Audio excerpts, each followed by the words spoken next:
What game am I playing? What game am I playing? What is this game? What is this game?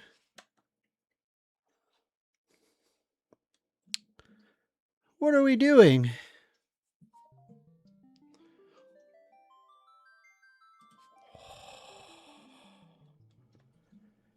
Is this Final Fantasy VII? Ooh.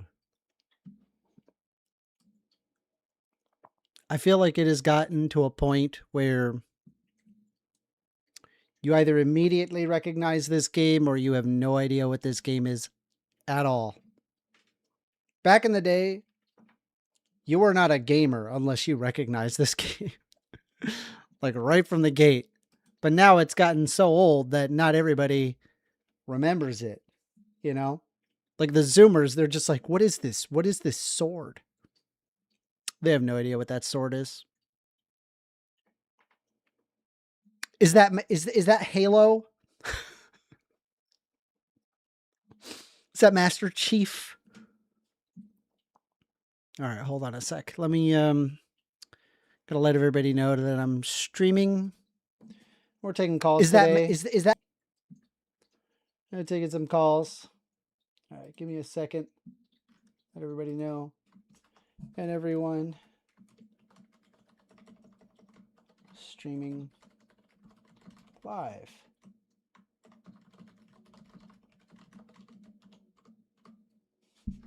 Streaming live, taking calls. Here we go. We're going. Let me take a look here. Where is...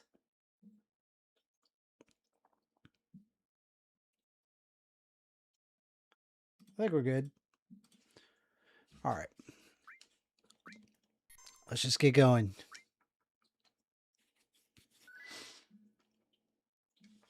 I hope it doesn't end up being too like story like centric, you know what I mean? I mean, it is story centric, but you get my point. I'm just making sure that all my stuff looks good for my stream. I think we're good. All right. Let's play some Final Fantasy VII while we wait for calls. The phone number is 202-998-5218. Call in. You want to have a debate? I'm right here. I will hear you out. Return to Nibelheim.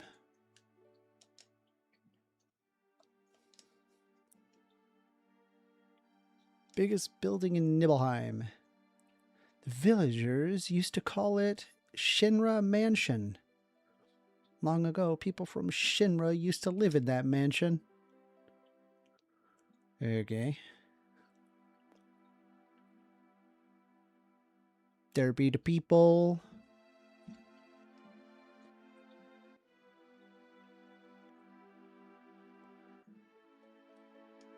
Is this the appropriate game to play? Or is it too story-centric? I kind of wanted to play it. I don't know why.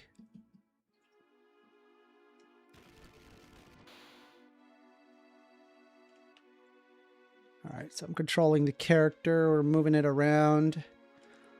Xandercat says, I just watched you debate Rachel Wilson. I can't believe the comments on that video. Only a brain-dead weirdo would take her at her words. Oh, yeah, dude, it's wild. I have an entire, like, mob of, like, just haters that surround me. There's a whole mob of people that are dedicated to proving me wrong. Even though, like, I'm just saying, like, some of the most basic stuff. Like, it's some pretty benign, basic stuff. Like, Rachel Wilson is, like, on one side, like, yeah, I just think women shouldn't have the same rights as regular people. And I'm, like, sitting there debating, like, a woman, and I'm like, no, you should have rights. And then people are saying, what do you mean, amender? You fucking idiot.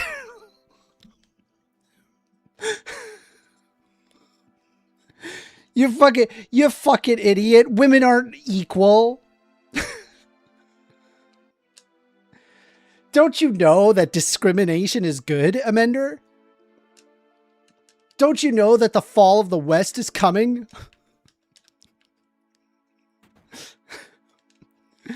I was just like, bro, chill. Hey, we got Sephiroth right here. An organism that was apparently dead. It was found in a 2,000-year-old geological stratum. Professor Gast named that organism Genova. X year, X month, X day. Genova confirmed to be an ancient. X year, X month, X day. Genova project approved. Do you think they actually had an intent with an exact year, day, and month? And then they were like, that's too much work. Just put an X. It's fine. Xandercat says, yeah, historical consensus shows that women went through some real shit to gain rights. Oh, yeah. 100%. 100%. The use of the Mako Reactor 1 approved for use. I mean, it's just that it's the classic bit. You know, like, oh, you know, I just don't think that we should treat women like the same. Like, you know, yeah, we should take away rights from women. I'm like, what is wrong with you? Y'all are fucking crazy, dude. Sephiroth says, my mother's name is Genova. Genova Project. Is it not just a coincidence? Let's see. S. Bowie says hairstyle change. No, my hair is getting longer. It's getting longer. And pretty soon, it's gonna be like Jesus cut, bro. I'm going full Jesus. Xandercat says they love to tell us to get a job, but they don't work that much. True. Imagine being like Andrew Wilson, who like barely works, and Rachel Wilson that doesn't work at all. And it's like, everybody's life should be like mine.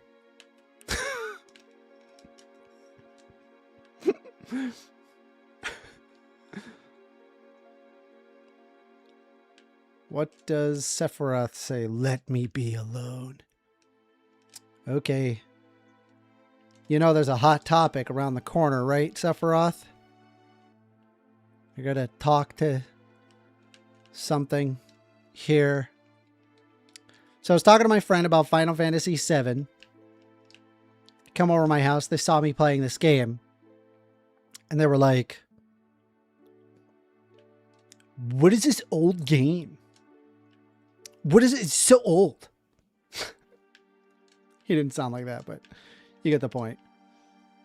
And I was like, oh, this is Final Fantasy VII. It's considered one of the greatest games of all time. Also considered one of the best games in the Final Fantasy series. And he just like took one look at this, and he was like, so this is as good as it gets, huh? What a smart ass. I thought that was funny though. Made me laugh. I don't know where to go. I don't know what to do. Do I talk to Sephiroth some more? Leave me alone. Hey, let me be alone. Let me be alone. Okay. Fine, I will leave you. I will go this direction. Oh. Sephiroth didn't come out to the Shinra mansion.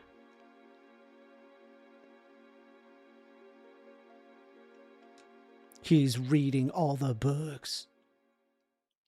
He continued to read as if he was possessed by something, and not once did the light of the basement go out. He read all the books. He was like... He like read a bunch of Karl Marx and he came out a communist. He read all the books. All right, so I'm sleeping, and then are we walking here? Botanical garden. It's very pretty. I do like the what is this solarium? I think those circular rooms are called, with a lot of sun around them. Bobro says I am late again. That's okay. What is this game, Amender? See, I told you, chat. I told you, chat. The Zoomers, they don't even know what this game is. They don't look at what is observably one of the best games of all time standing in front of them. They don't even know. They don't care. They have no idea. These poor kids. Chat, don't tell Bo. I'm going to give him some trouble. Don't tell Bo what game this is. Just keep answering with the wrong answer as to what game this is.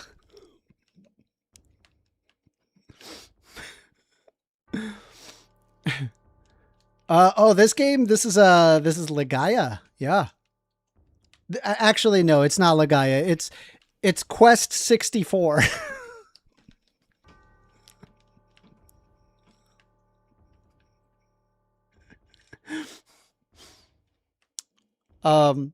Robin says it's an anti-capitalism terrorism simulator. 1997. I told you. Bobro says, is it Final Fantasy VII? No, it's Legend of Dragoon.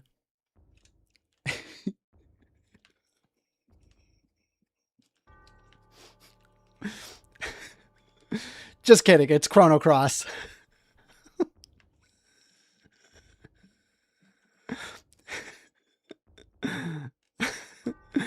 I got... Cushy says, what is this blocky shit plays Roblox?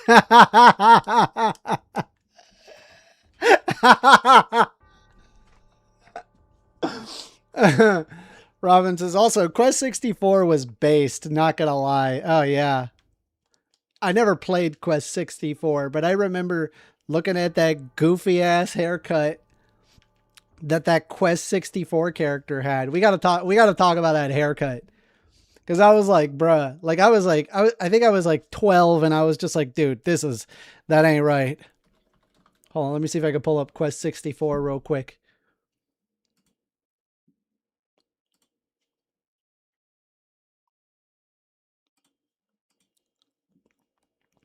Where is it? Hold on. Oh, come on.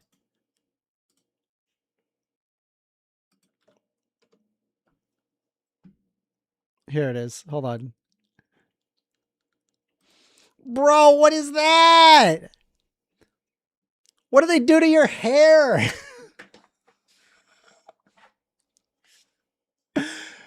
Quest 64, what happened? I was a kid and I was like, what the fuck is wrong with his hair? Why is the little the single hair at the top so big?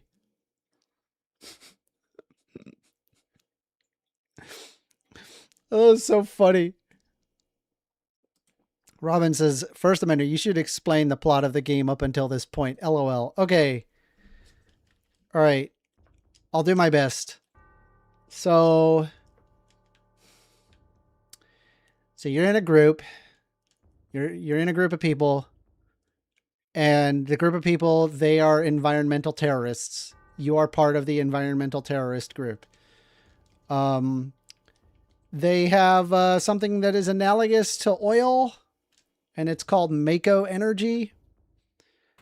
And there's like a bunch of factories that are extracting Mako. However, upon the extraction of Mako, it's also destroying the planet and making things worse. And so you're in this environmental terrorist group that goes to Mako reactors and starts destroying them. That's what you do because you need to save the planet.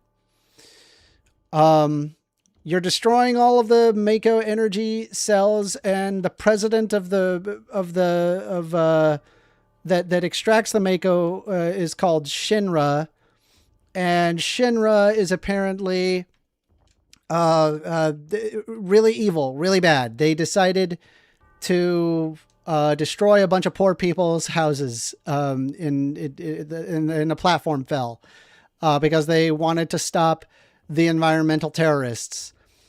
And so we have now left the village, the town that the Shinra Corporation is, and now we are going to a flashback sequence where the main character, Cloud, was with some super soldier by the name of Sephiroth, And this is that flashback sequence. I'm running around to figure out what I need to do. I don't know what to do.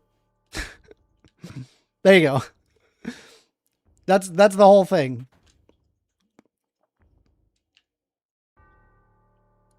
Where do I go?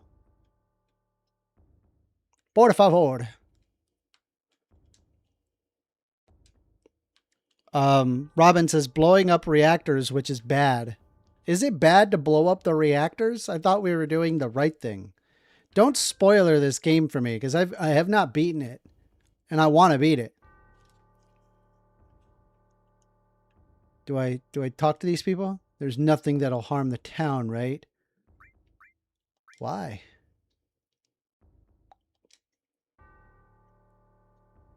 The Shinra showed up to eliminate any information that could be an embarrassment to the company. You pick these things up when you travel as much as I do. Until we know that there's no danger, we're not moving. What's Sephiroth doing? Okay, we gotta find Sephiroth.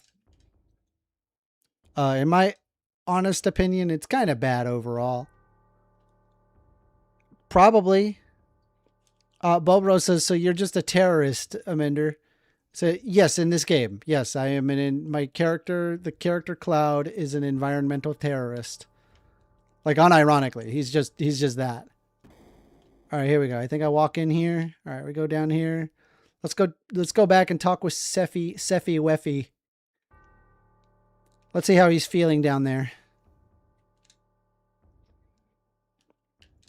Oh, all right. Well, this is a nice... Ooh, is this a side area? It looks like a side area. Guess not.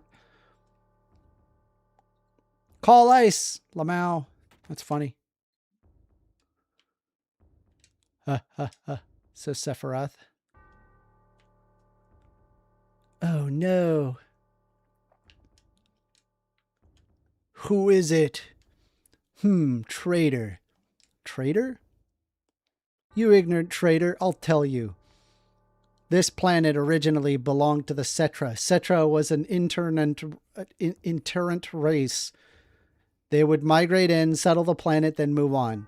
At the end of their harsh, hard journey, they would find the promised land and supreme happiness. But those that disliked the journey appeared. Those who stopped the migrations, built the shelters, and elected to lead an easier life. They took which the Cetra and the planet had made them without giving them back one whit in return. Okay. Those are your ancestors. Sephiroth. Long ago, disaster struck the planet. Your ancestors escaped. Okay, let's just start off. Sephiroth is like really melodramatic. Very Hot Topic-esque, if you will, right? He would, I wish this was long enough to where I could cover one eye. But that's basically where we're at. Your ancestors escaped because they survived because they hid. The planet was saved by sacrificing the Cetra. After that, your ancestors continued to increase. Now all that's left of the Cetra in these is these reports. What does that have to do with you? Don't you get it? An ancient named Genova was found in the geological stratum of 2,000 years ago. The Genova Project. The Genova Project wanted to produce people with those powers of the ancients. No, the Cetra. I am the one that was produced. Produced? Yes. Professor Gast, leader of the Genova Project and genius scientist, produced me. Robin says, but that whole thing does rather play on the morality of oppression and tyranny with a spicy meatball when you're 8. Oh, yeah. Oh, yeah, big time. Sephiroth? Out of my way, I'm gonna see my mother. Oh, shit. We get some Sephiroth music going.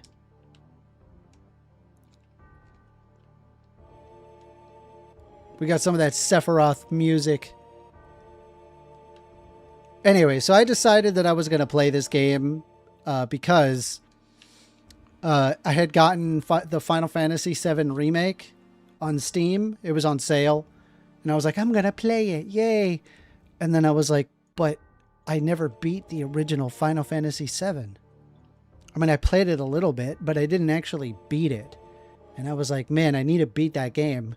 That's like one of those games you really need to beat. You need to spend the time to play it and know it before you even consider playing a remake. That's right. Whoa, fire! Oh my god! Hey, it's you. You're still sane, right? Then come over here and help me. I think Sephiroth killed everybody. Oh, you mean you don't know? What about Eris? Is that what you're gonna refer? Hey, am I going to die? Yeah, dude. You're done. Peace. Sephiroth.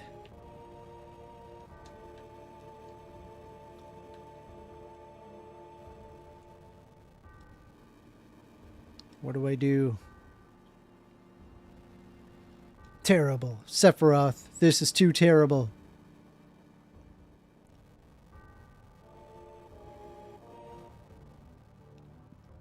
AWOL says back when you had to go to a magazine to find out clues about the game. Yo, true. Look at that Sephiroth. He's killing everybody.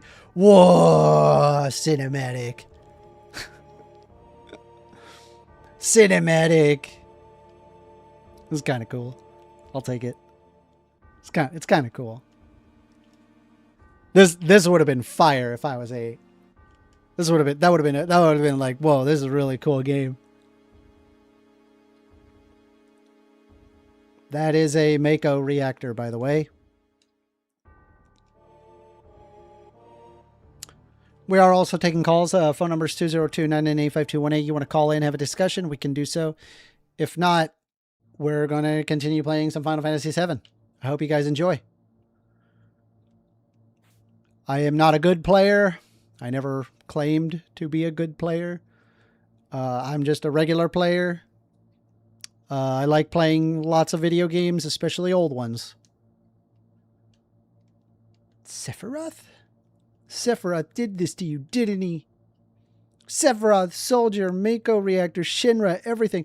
So Soldier are like, it's like this group of, well, soldiers that that work for Shinra.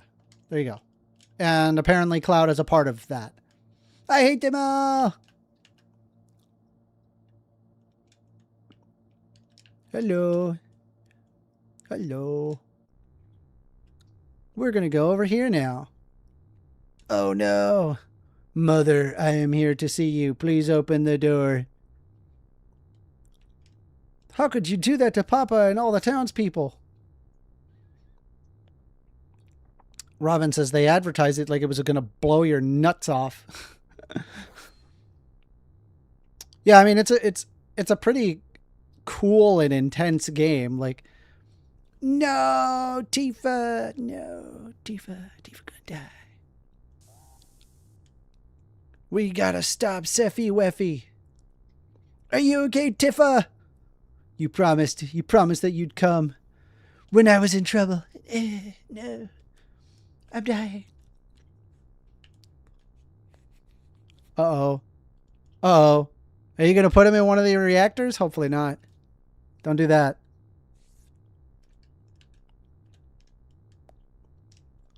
All right. And then we go up here. And let's go talk to Sephi Weffy, who has mommy troubles. That's kind of cool looking. Cool visuals.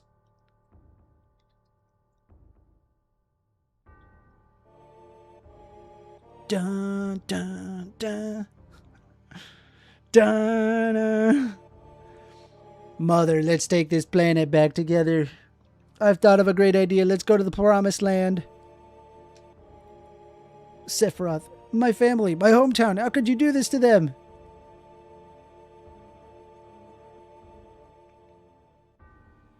Ha ha ha, they've come again, Mother. With her superior power, knowledge, and magic, Mother was destined to become the ruler of this planet.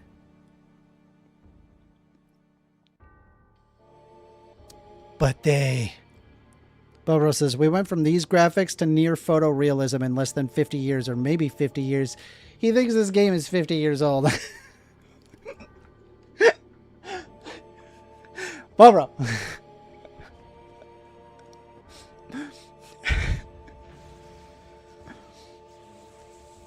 Oh, man, no. What is that? What is he doing? Mother.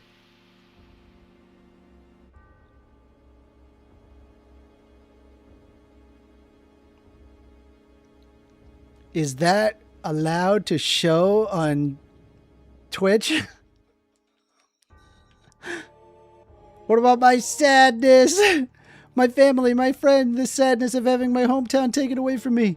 It's the same as your sadness. Ha ha ha, my sadness, what do I have to be sad about? I am the chosen one. I have been chosen to be the leader of this planet. Okay. I have orders to take this planet back from you stupid people for the Cetra. What am I supposed to be sad about? Robin says 1997, Bo. Not quite that old, but maybe if it was on Atari. Sephiroth, I trusted you. No, you're not the Sephiroth I used to know. Well, duel? Is this duel? I'm not doing that, by the way. That's just the game. The game's doing that. Dang. This is kind of cool. Let's be honest. It's kind of cool.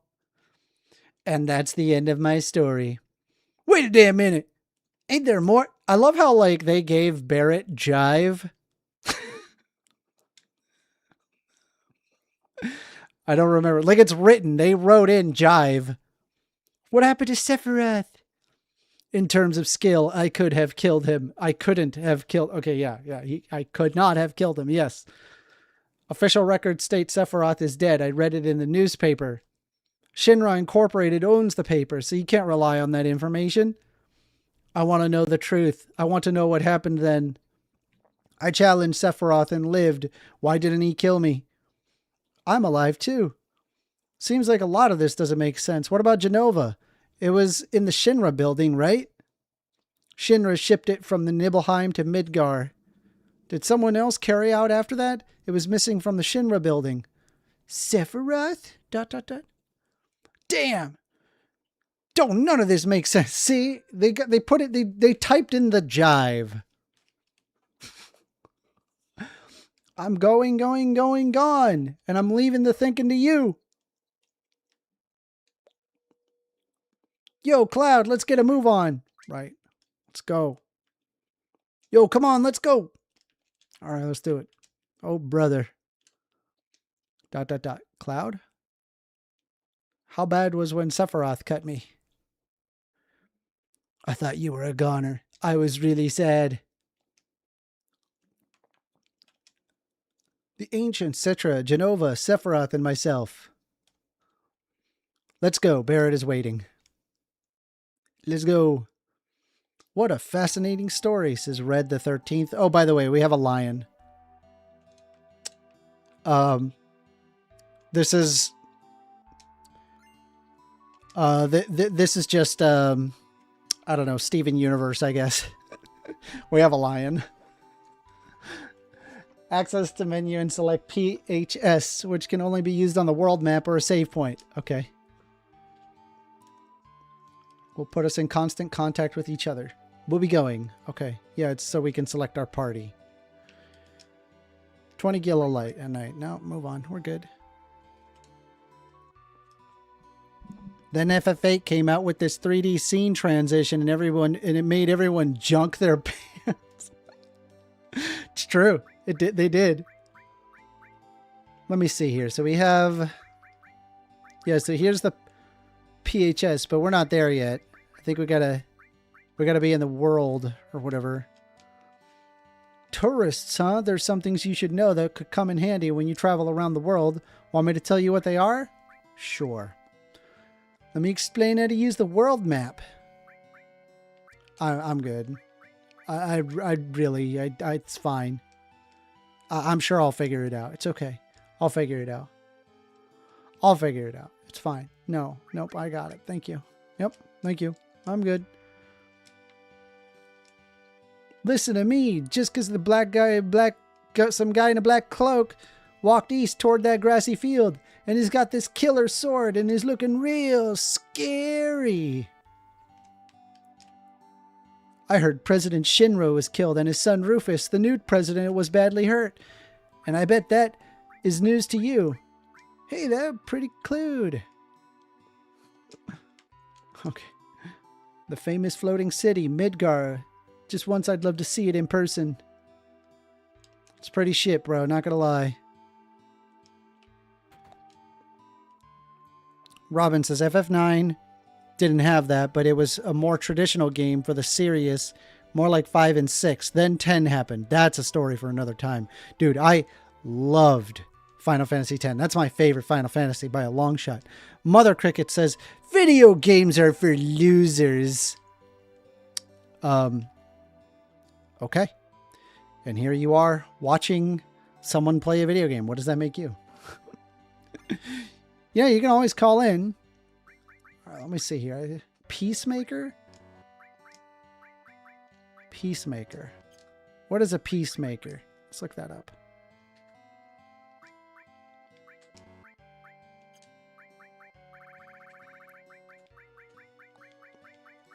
Oh, it's a gun.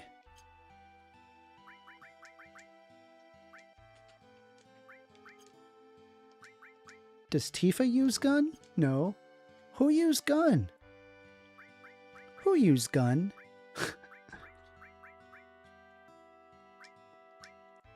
Who used gun? Oh, phone call. You're on the line with First Amender.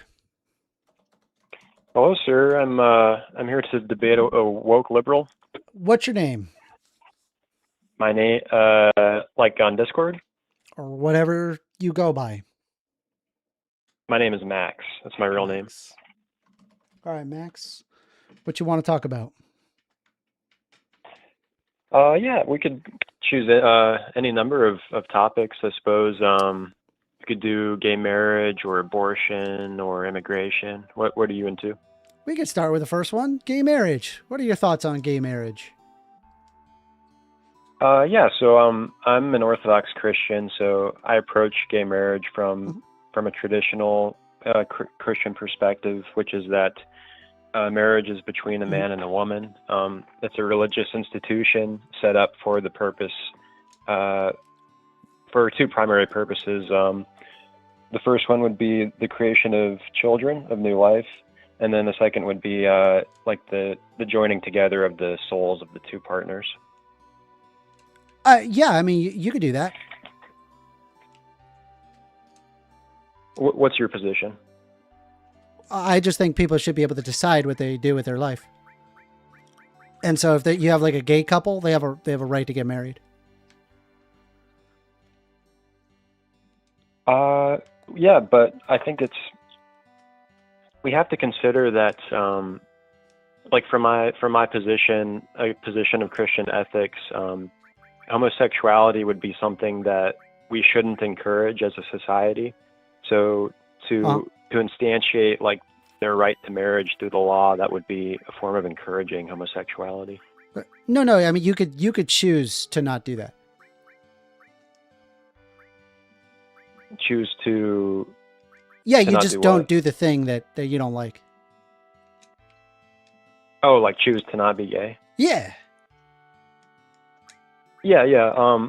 But I think you would agree that like part of the purpose of the law and of society is to prevent people from undertaking actions that are detrimental to their health and to the society as a whole, right? Detrimental to their health? You think gay people getting married is detrimental to their health? Not getting married per se, but the act of homosexuality itself is detrimental, yeah. Okay, so we shouldn't have sex then, because that's also detrimental to your health. No, normal straight sex with only the purpose of procreation, right? Like you can't have sex for fun, for example. That's not allowed. I mean, it is allowed under my worldview, but I personally think that the ideal form it of causes sex harm, within though. marriage. No, straight sex doesn't cause harm to anybody. It doesn't? Creates STDs, does it all the time. It can, but that's in the context of promiscuous sex outside of marriage. Within marriage, marriage, you can still get STDs. Not if you and your partner are virgins going into the marriage. You ever touch something that somebody else was promiscuous on and you give somebody else STDs? Did you know that you can do that?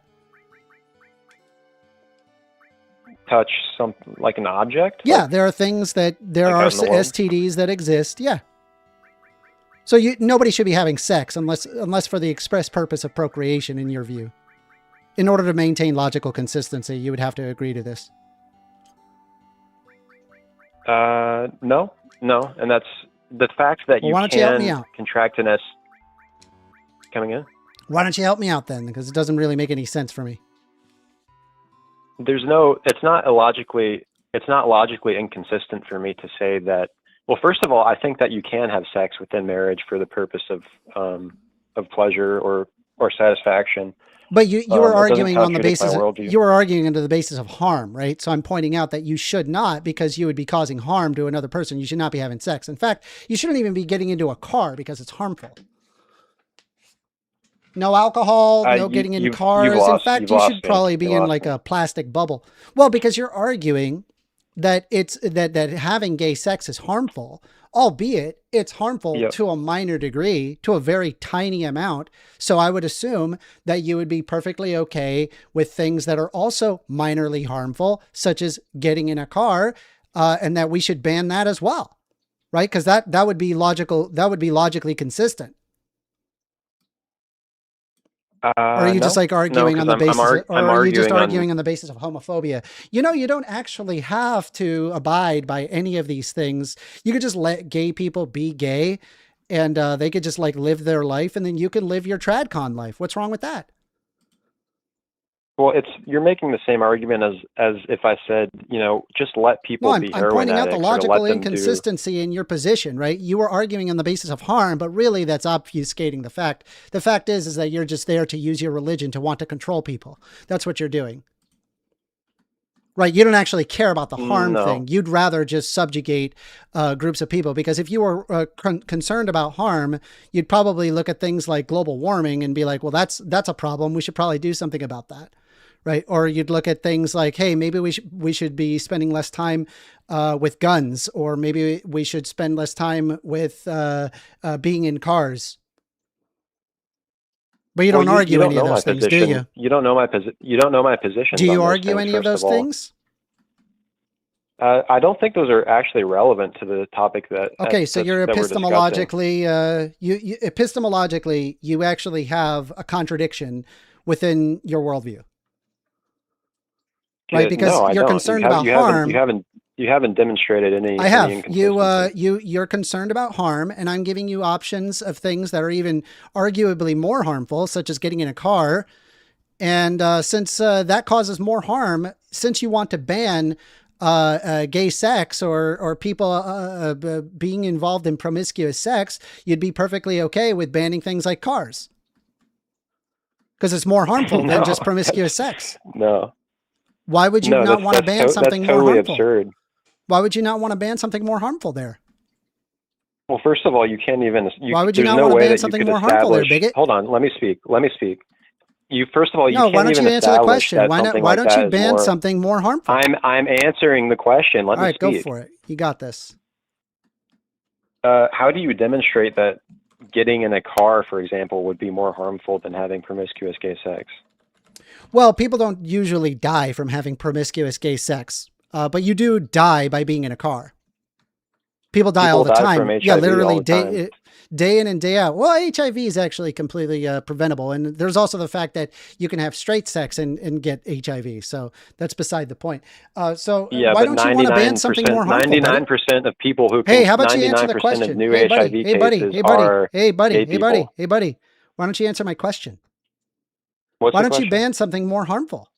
Why wouldn't you want, if the purpose of why you're banning promiscuous gay sex is because it's harmful, if I can bring up something that's more harmful, such as getting in a car, why wouldn't you want to ban that? Because getting in a car is not harmful. What? Yeah, it is. What's harmful about that? So you get in a car and then you get T-boned halfway through. Thousands of people die on a daily basis. Yeah, I'm not in favor of that. You're not really. Do you think that I'm in favor of people dying in cars? You're not acknowledging the problem that I'm exhibiting here, right? You haven't demonstrated any problem or inconsistency. Ban something. I did. Why aren't you wanting to ban something that's more harmful? Your predicate of logic. I do want to ban that. I want to ban people dying in cars because it is more harmful. However, I bring up something more harmful than that, such as getting in cars, but you don't want to ban that. Why don't you want to ban something more harmful? I do. I'm not in favor of people dying in cars. So you want to ban cars? No, the reason that people die in cars is not because they drive the car. It's because either they're drunk or they commit some kind of accident. It's due to human error. It can literally happen from just about anything. You could have a malfunctioning red light. You could have an instance where somebody just wasn't looking. They can be completely sober. People die all the time from this. Yeah, but so I'm asking you once again. Amoral. You're not really addressing. Yeah, so is gay sex. So is gay sex. So no, let me ask you this, right? Why don't you want to ban something more harmful than gay sex, which is driving a car? On the basis of Christian Why don't you want to ban something more harmful? Hey, once again, immoral. Asking the question, bigot, one more time. Why don't you want to ban something more harmful? You're gay, right? Yeah. Why don't you want to ban something more harmful? Okay. That's kind of what I was picking up. Oh, okay. All right. Yeah. You got to do the ad hominem instead of actually answering the question. Well, it's nice talking to you, bigot. That's not an ad hominem. Have a great day, bigot. All right, faggot. All right, there you go. Can I just say these people are fucking... All right, I just want to point out, right? He doesn't give a fuck about safety, right? Because if he gave a fuck about safety, then he would want to do things such as give people access to contraceptives. But his option is not to make people have safer sex. His only option is, well, my 2,000-year-old book says that gay people should not have access to having sex. I should have exclusive access to having sex because it is straight sex and it is the right sex. And the predicate of my logic is this 2,000-year-old book that says that you can't wear mixed linens says so. It's completely idiotic. What a fucking moron. Clipping that.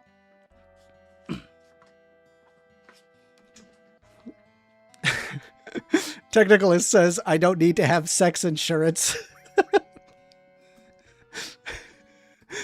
All right. Final Fantasy VII, heal magic. What does this do? Heal magic. I have an idea of what it does. But I'm going to be honest with you. I do not know. What does it do? Okay. Save yourself some time and learn White Wind enemy skill from cactus owl things around Junon after you get the manipulate material from Kate Sith. Okay. But what does it do? Heals poison at first level. Asuna removes all status effects, all resistance. Okay, why not? You gotta love it. You gotta love it. Where right out the gate, right, we get a guy who comes in and wants to be homophobic, just blatantly homophobic. Won't answer a single question. Justifies why they want to subjugate LGBT people under the basis because my Sky Daddy says so. Like, bro, step freaking one. Let me tell you this. You can be religious and not have gay sex. Go do it. Go. Nobody is stopping you. I'm not stopping you. The gay people aren't in the closet trying to stop you. Go have your straight relationship. There's nothing wrong with that. But it's where you decide, oh, I think I want to control other people and I want to make government enforce that people can't have gay sex. How about you're a piece of shit and you're using your religion as an argument. What is going on with my game? It's just okay. There we go. I don't know what the hell that was. Okay. What do we got here? Stay out of the kitchen. Okay. Do I sit here? Don't matter if we like it. Shinra's taking over. Okay.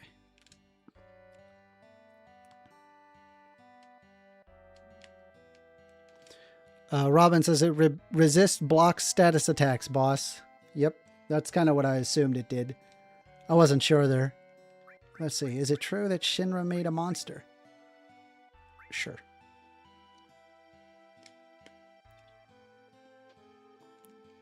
JI99 James said, first had to probably pull a source if he won a debate. Xander says, preach. Preach, yo, true. Just, seriously, just leave people the fuck alone. Like, if you want to live your tradcon life, go for it, dude.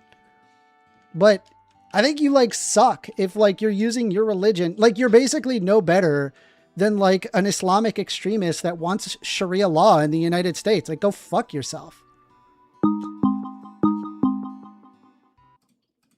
You're on the line with First Amender. Hello? Hello. Can you hear me? Hello. I can hear you. Oh, yeah, this is excadriller. What's up, Exca? What you want to talk about? No, I actually want to have a actual, like, debate, all right? So last time we were talking about Pokemon. This time I want to talk about abortion. You want to talk about abortion? Okay. Yeah. Well, I mean, you don't have to worry about abortions. You will never have an abortion. No, I got a different take. Don't worry. Okay. What you got? All right. So basically, think about this. I'm anti-abortion, by the way, and the reason why is there are probably thousands of men, right, in the world, right? They have to put their penis in the vagina, right? Yeah. And all that sperm is wasted, bro. Think about that. I would venture to say you probably, as a kid, probably used a lot of socks and wasted a lot of sperm. Why does it matter if you waste sperm? You could just make more. Bro, like, think about it, Mender. I mean, you're the type of guy, right? Think about it. I feel like you're the type of guy to have, like, sperm jars in his room, right? Think about how much, like, right? So basically... No. I'm a very cleanly person. That's disgusting. All right. So basically, what was I about to say? It was like something. I forgot what I was about to say. It was something like, would you rather waste all that sperm, right? No, I don't.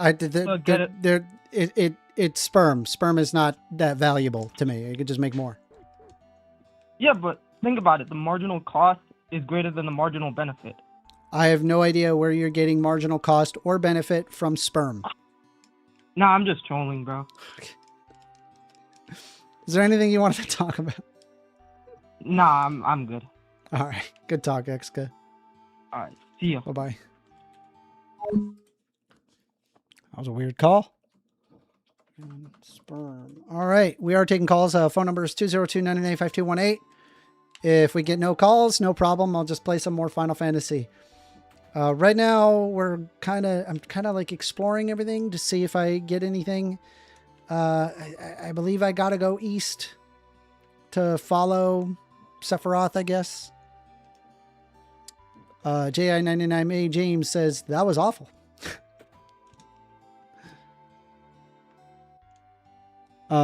Bobro says, if he can't have an abortion, then it doesn't affect him. Yep, that's exactly how that works. Yeah, you can't have an abortion. You're a man. I mean, you that is not something that would be concerning you at all. It shouldn't concern you. Excadriller says he's trolling. Fair enough. Let's see. I think I just got to go east, right? Like, we just go this way. All right. That's what we're going to do. We're going to go east. Game says go east, go east.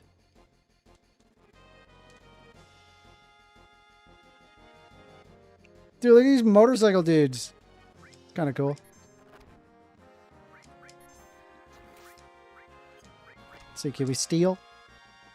Anything good? Anything? Nope, nothing.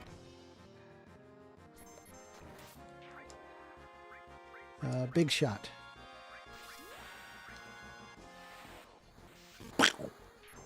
Cool. AWOL says, damn Drillo, LOL. Yeah, giving bitter arguments against abortion. Bobro says, if you want a kid, negotiate it with your lady before you take away her rights. 100%. Like, unironically, like, a lot of, like, the best argument that I can hear how it could affect a guy is the fact that, but wait, you know, I got a girl pregnant and she doesn't want to have the kid. That's a horrible situation. That conversation should have happened way before you had sex. Way, way before you had sex. Like, you got to talk about that. Like, seriously. AWOL Thought says, even if I don't agree with my point of view, you should at least agree that the father of the child would have some kind of emotional connection also. Of course they would. But again, that is a combination. That is a conversation that needs to happen between the, between who you're having sex with and yourself, right? Like, and if that's a deal breaker for you, then just break off the relationship right then and there. By the time that they have, what is happening in this game? This is wild. I want a chocobo. Look at him.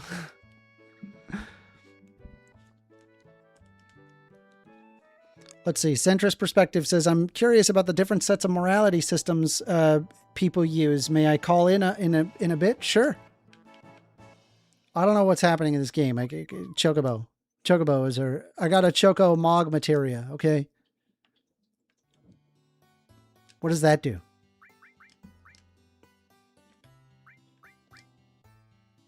This summons chocobos.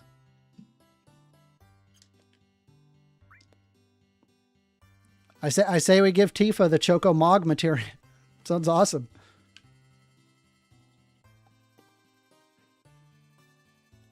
Let's go in the house.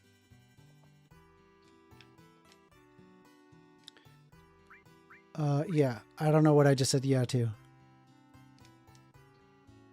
That way you can zip through the marshes with a chocobo. It's the only way to avoid being attacked by the Midgar Zolam.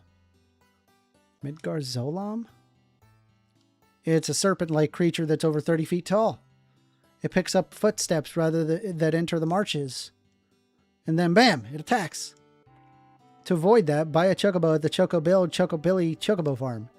To purchase a chocobo, please talk to my grandson. He's in the chocobo stables at the far end of the farm. Okay. Looking for an inn? No.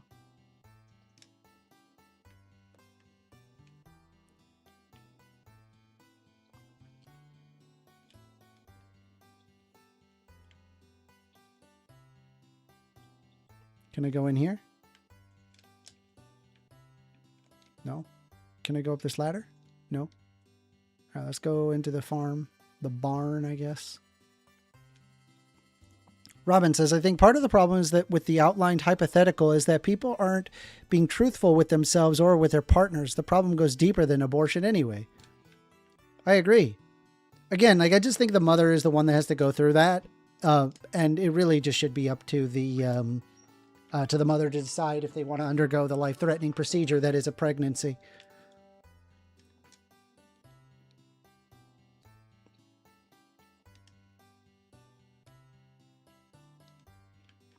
Gotta check. Yeah.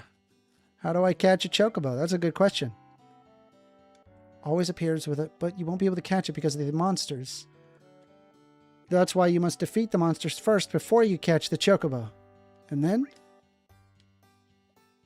Wild chocobos are really cautious. They'll run away from the slightest things, but if you use greens, they'll focus on that and won't run away. Want to know how to catch a chocobo? Okay. What else?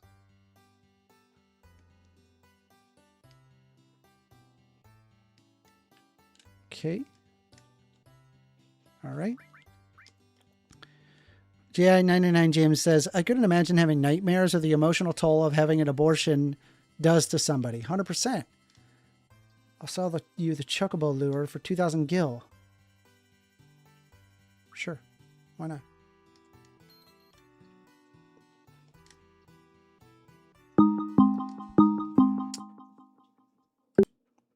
You're on the line with First Amender. What's good, Amender? Hey, what's up? Chilling.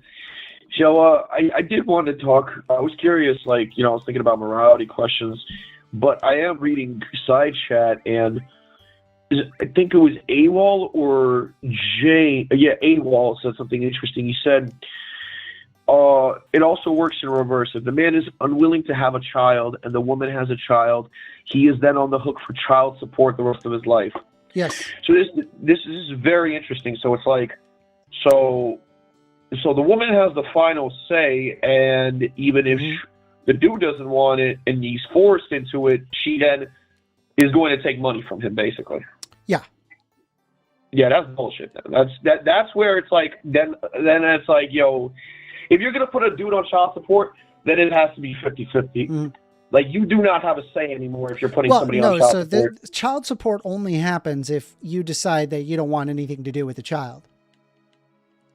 Yeah, I understand that. But if you have two people, that's what I'm saying. If you have two people, one person wants it, one person doesn't want it, they are forced into having it. Even if one person doesn't want it, then the person is then forced a second time around to pay child support, which I don't feel is right, because if the person that didn't want the child, it doesn't seem fair to not pay child support, because the woman is the one that wanted it, so she should be able to pay for it since she wanted it. It doesn't seem fair to the father, is what you're saying. Yeah, it doesn't seem fair to the father. Yeah. What about the child? Does it seem fair to the child? Yeah, not at all, because the child shouldn't have even been born at that point. No, I'm saying, but the child is born, right? The child is born. Forced born, right? Yeah, so is it when the father doesn't have to exhibit any responsibility for the child of what they brought into life? You're telling me, right? Is there any harm there in the child in your mind? Should we be concerned about the well-being of the child? Sure, we should be concerned about the well-being of the child, but the problem is that the father didn't even want the child. What's the point? Well, right? Yeah, that's what child support's for. That's what child support's for. So that way, what it does is that it allows the child to live a relatively normal life. That's what happens. The child can live a relatively normal life with one parent. Like it doesn't leave the mother like suffering all the time, like the whole time. You see my point? Well, it depends. It does. It does depend, right? When you you don't have to be a mathematician to know that. 2-income household is better than a 1-income household. Wouldn't you agree? Yeah, sure, but even okay. So, and if the child does not receive a 2-income household, hold on. If a child does not receive a 2-income household and only has a 1-income household, do you think that the child suffers as a result of that? No. No, the child doesn't suffer if they have a 1-income household as opposed to a 2. I grew up on a 1-income household. I was fine. Yeah, so, I promise you. Children suffer like that all the time. That happens all the time. Yeah, but I don't see them suffering from a 1-income household like they that. Do. If you're they do. Me, would a child suffer from a no-income household? Yes. No, a 1-income household is harder than a 2-income household. It turns into what makes the child, what gives a better. Well, I guess, we're getting lost in the weeds.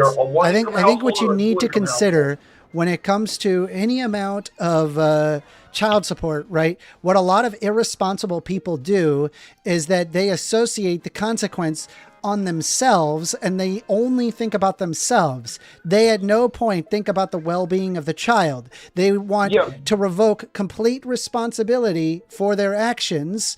And if that causes harm to the child, well, fuck them. Who cares about the child?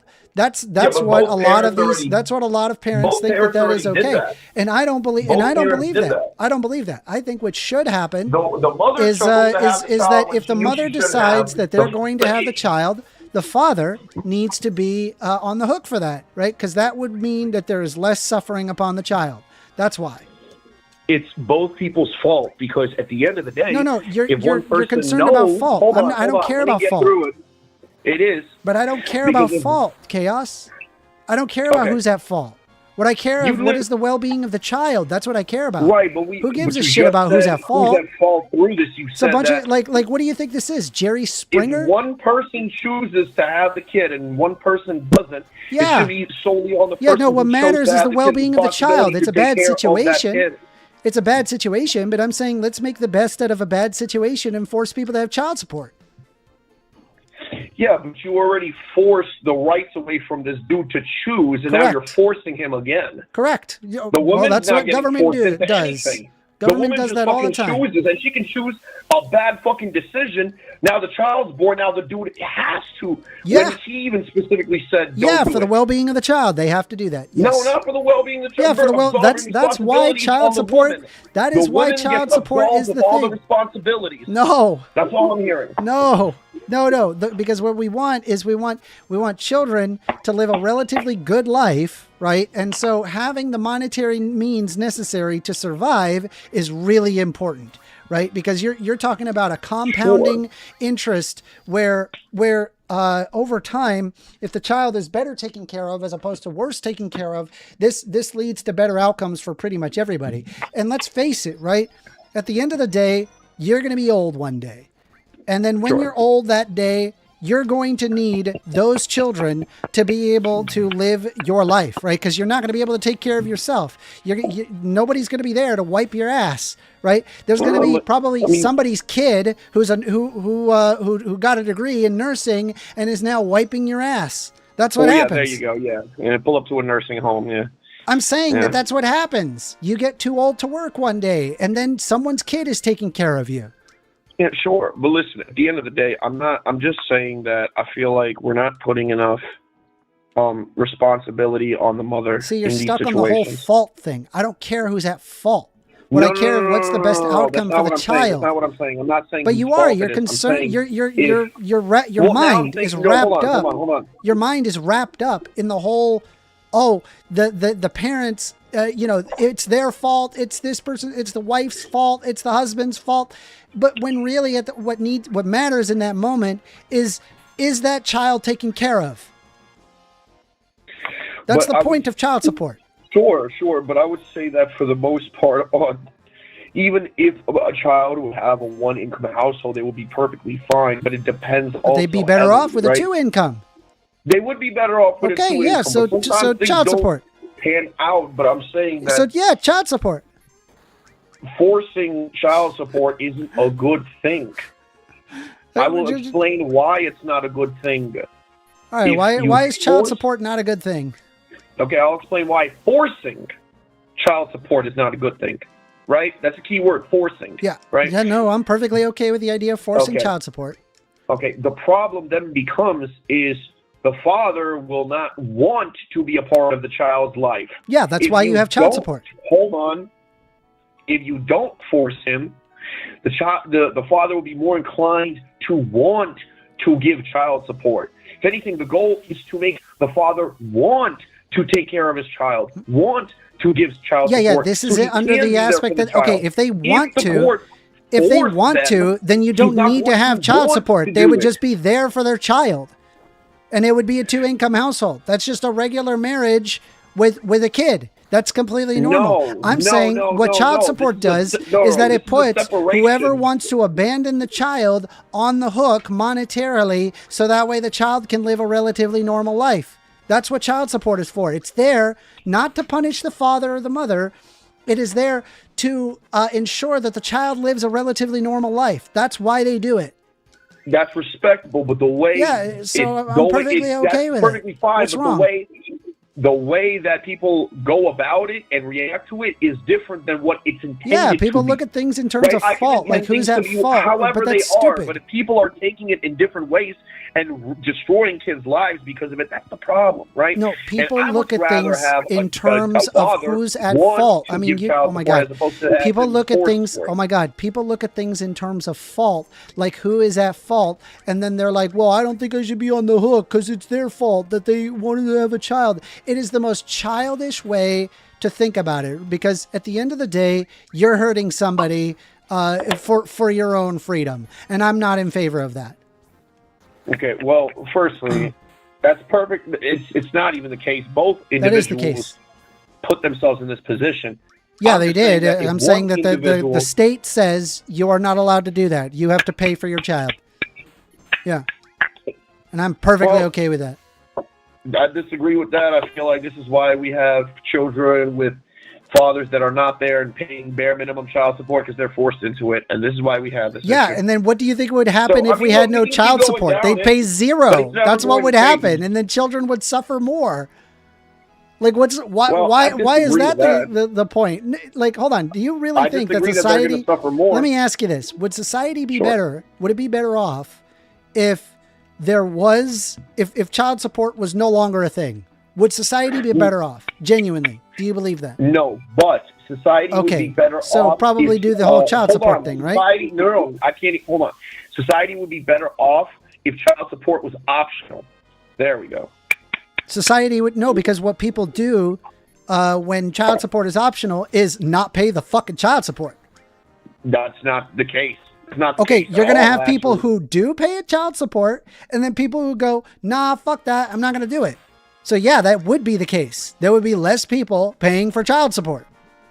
I would agree. I would say that would actually. Okay, that's a bad thing. You don't want that. We want I would say kids that there would to eventually have their be more people monetary paying for compensation child taken support. care of, so that way that Hold they on. can live a relatively normal life. But I would say that they would pay more child support at the end of the day. They would actually be paying more. Like, and more people would come. No, to they pay fucking child wouldn't. support Dude, more dude. because There is they're nothing now stopping being you. forced to do it. There is nothing stopping you from paying more money into child support at all. Like, you could decide, oh, well, I have to pay $500 a month. I'm going to give more than $500 a month. I'm going to give $1,000 a month. There's nothing stopping you from doing that. Sure, but I'm Yeah, saying but again, people don't do if- that. What they do is they pay the bare minimum, if that. A lot of the times they just skirt paying for it anyway because they just don't feel like paying it. They don't want to have responsibility for their actions, and then this causes to the detriment of the child.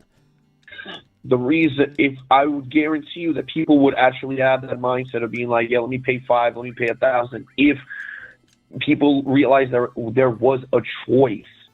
You have a choice. Yeah, to pay it or If not. you have a choice, then some people will go, I'm going to pay child support. And other people are going to say, fuck off, little Billy. We don't care about you. You do not matter. I'm not paying a dime.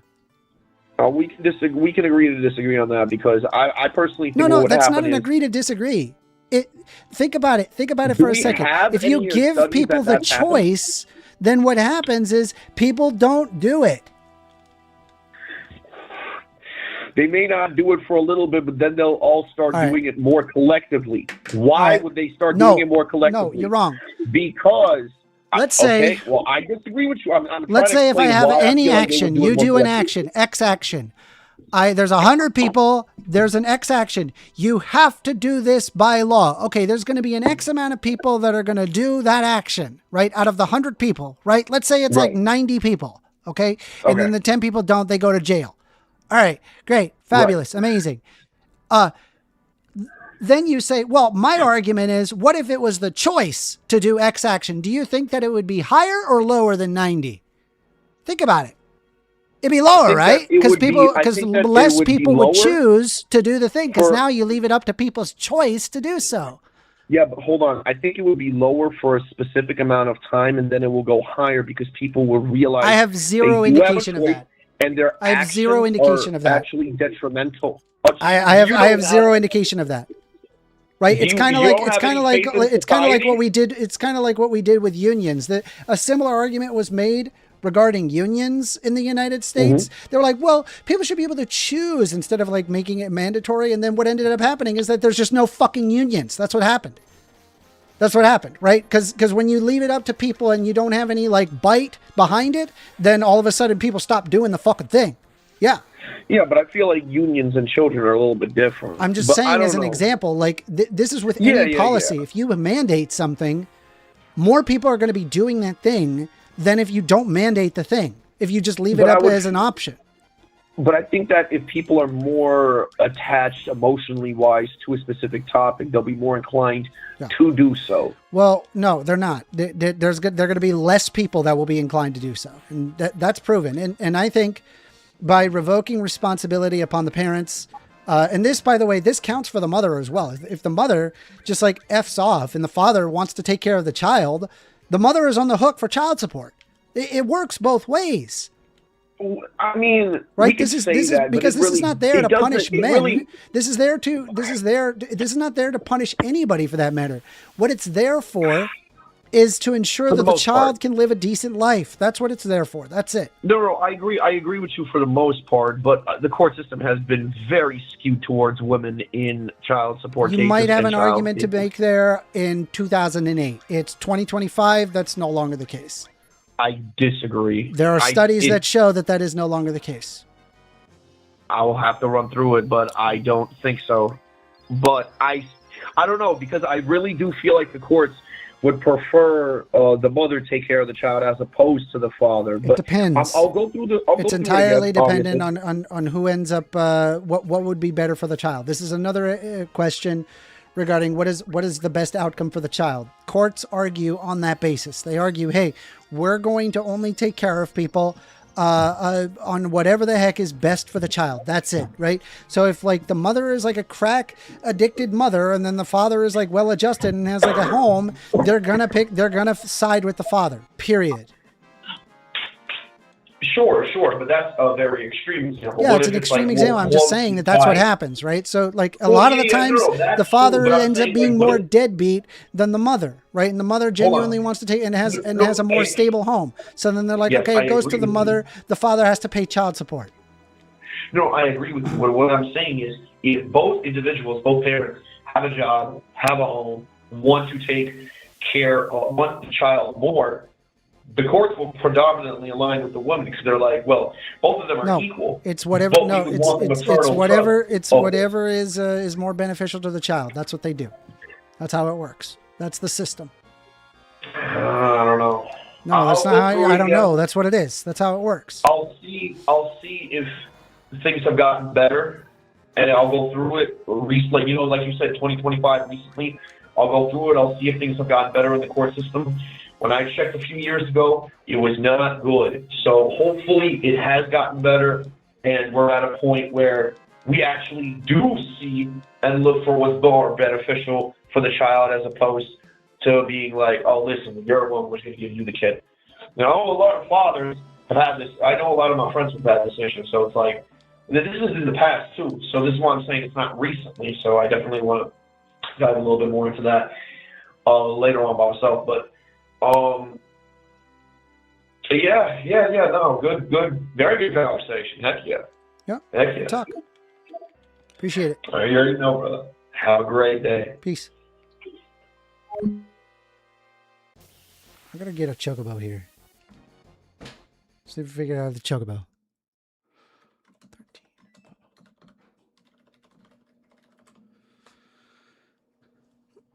All right, let me see. Did we get a chocobo? Those aren't chocobo.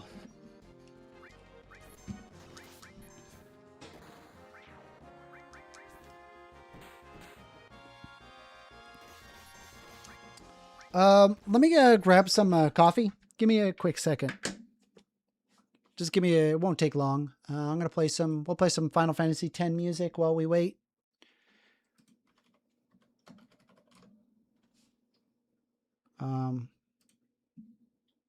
Is this?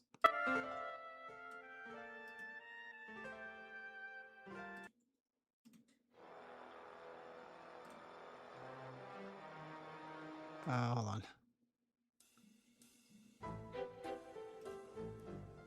It's fine. We'll do that.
We back.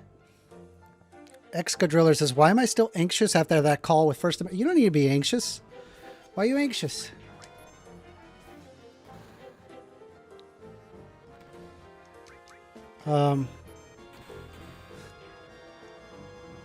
Twav says, you guys need better pro-choice arguments. I have like an entire basis behind it. What do you mean? How much stronger do I need? Does it need to be? The whole abortion argument, it is never a, I really care about the child. Because let's be honest, right? They don't really care about things like child support. They don't want to have things like school lunches. They don't want to have things like, social safety nets that help feed children. They don't want any of that, right? They would rather have control of the mother, of the woman, right? That's really what it is. It's all about control. It has nothing to. If they actually cared about the child, they would actually have social safety nets that makes children's lives better. But they never argue that. Never.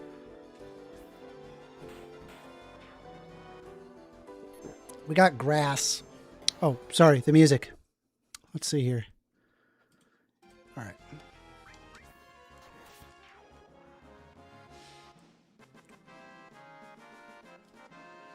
Driller says, Driller, call back with a real argument. I got a lasan nut. We're going to try to catch a chocobo. I think that's what I'm supposed to do, I think. I see chocobo tracks here, so there should be a chocobo.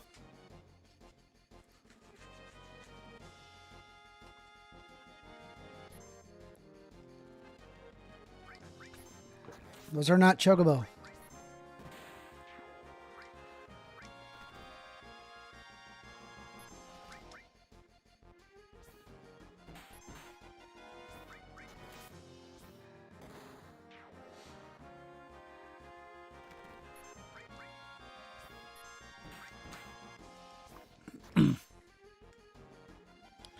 Robin says, around the 1850s, America crystallized into an apparatus of state control and hegemony, as it was the fashion of the time.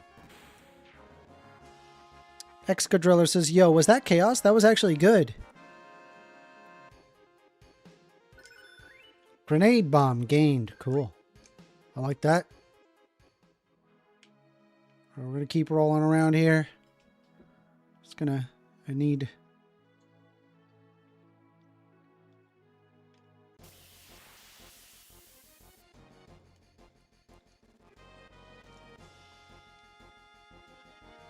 Bruh. What's with these animals?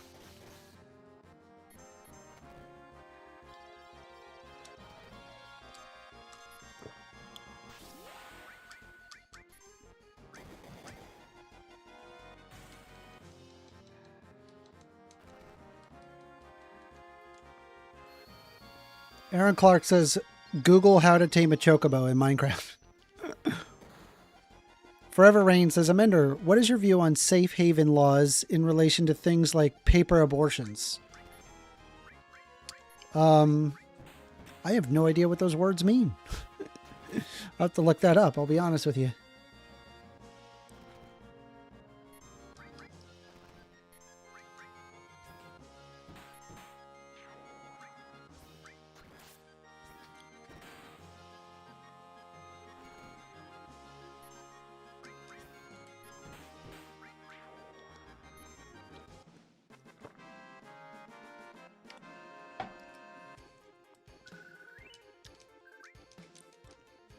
You know, when my mom separated from my dad, she had 2 kids to take care of. And one of the things that she pursued was child support. And I'm told that my dad did not pay child support. He didn't have the money. It's not that he didn't want to. He just didn't have the money. And so we did need to go on food stamps, and man, those food stamps saved us. I mean, that's how we were fed. I mean, we were just on every single government grant that you can imagine, you know, in order to survive. And thankfully it came out okay. You know, I have a house now. I pay property taxes. I'm paying back into society for the benefits that I received.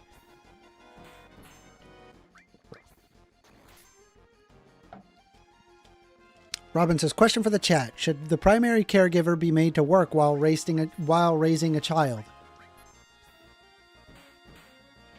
Me personally, I think like if you're raising a child, it's like one of those things that economically it doesn't get counted, but it counts. I think it does, because you're talking about like a future worker, like somebody that's going to, grow up one day and they're going to be either making or taking jobs.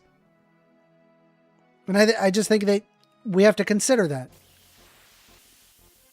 Yo, I need a chocobo. Where's the chocobo at? This chocobo? That's not chocobo. None of that is chocobo. Unless if it is a chocobo. No, it's not a chocobo. Let me see here. Hold on. Where's the... Ghost hand? Elixir, loco weed, cracka greens? No, we're gonna keep going.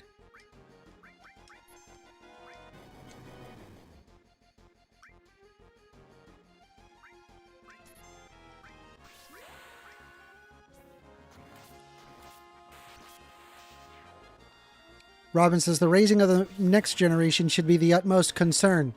So, hot take. I'm perfectly okay with the decline of population in the world. Like, I don't know. Maybe the economy should collapse.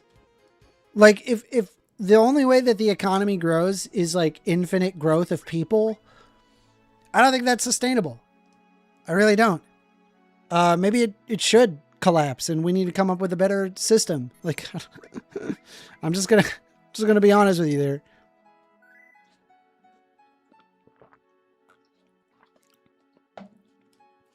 Excadriller says, why? Because it's like you're talking about a system where it's like, oh, you have to like it, like regardless of how you feel about it, one way or another that's got to happen.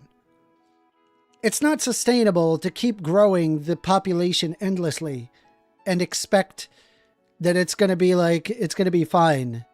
Like, it's just not feasible. Excadriller says, go to Mars or just take care of our planet. Honestly, it's way easier for us to take care of the planet than it is for us to go to Mars. Xander says, humans like to do things. Why else would we fire ourselves into outer space? People are generally passionate, not lazy. I think I could just... I missed. Let's cure everybody. Barrett, hit. Hell yeah, let's go. Is Tifa using a cover materia? Because she's like blocking for everybody. She should not be blocking for everybody.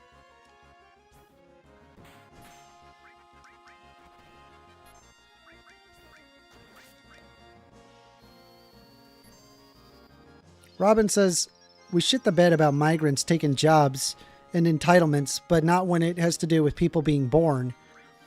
That's a thing, right? The solution to your population dilemma of like, oh, we have too many old people is literally to take in immigrants. That's the solution. Pick your poison.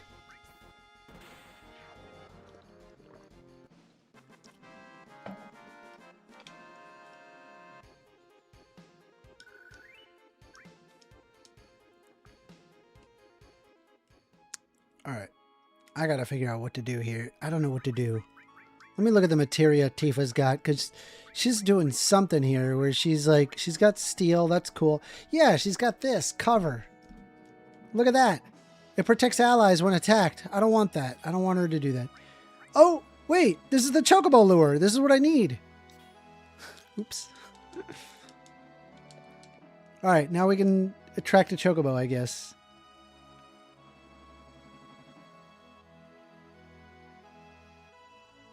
Here you go, Tifa.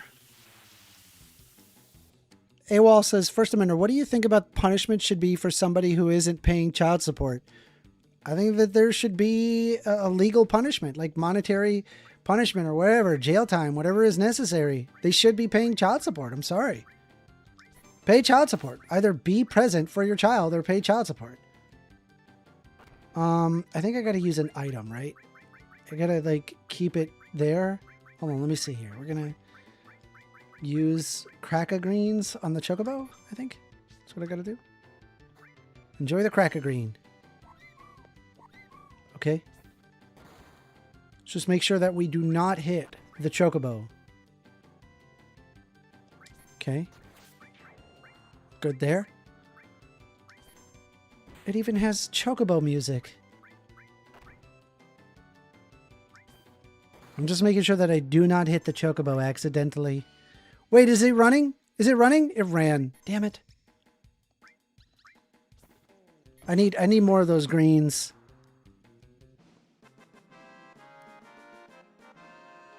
Send them to the content mines. Tar and feather them. That's pretty funny. All right, let me go get some more of those greens because I didn't have enough.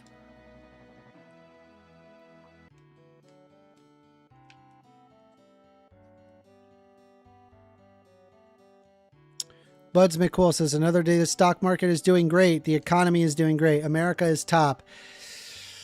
Some people do okay, I guess, if you're like in the stock market. But not everybody is doing okay right now. All right, let me see. So we have... I was using cracker greens, but I didn't think that they worked very good. It only lasted like a little bit. What is the difference between these greens? Let me look it up. Table for green, chocobo greens.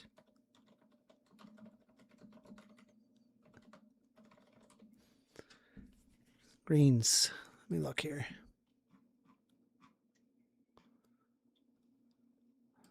There are many different kinds of greens used for catching and breeding chocobos. When used in battle, they recover 100 HP to a target, and when given to a chocobo in battle, it makes the bird stay a little longer instead of fleeing. When given to capture chocobos at the chocobo farm, different varieties of greens boost the chocobo's stats when raced in the gold saucer. Silkus greens are the best stat boosting greens, but not good for keeping chocobos occupied in battle. Silkus greens boost the chocobo's stats the most, but they are also the most expensive and only available to buy from the chocobo sage. However, Silkus greens, like all greens, can be duplicated with W-item duplication bug. Either Silkus greens or Mimic greens are needed to learn the Chocobuckle E skill, and if Mimic greens given to a white chocobo in Medial, the player can scratch behind its ears to obtain a contain material.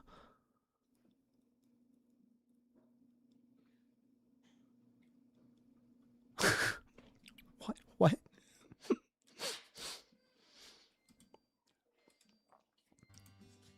All right.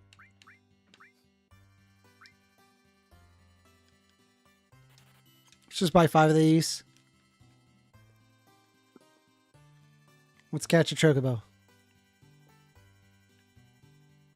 Excadriller says, yo, who earns 725 nowadays? True.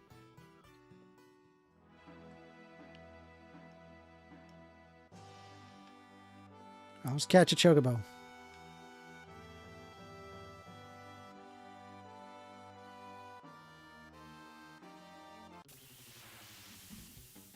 Man, for real, no one does. McDonald's pays 12. Is that true? That's wild. A chocobo! Alright, so item, and then we just gotta crack a green that chocobo. And then we can just attack one at a time here.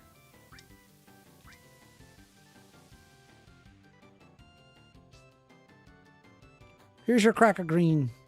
It looks like, wow, that hit hard. Okay, that's done. All right, crack a green. The chocobo. Tifa.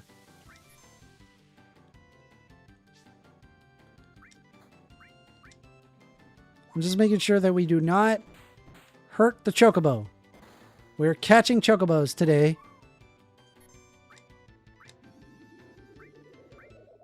Can't tell which one's the that's the chocobo.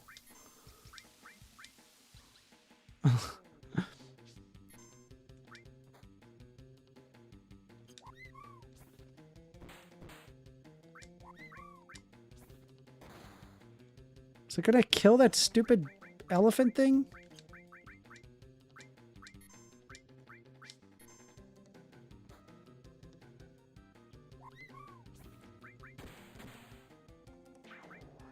All right.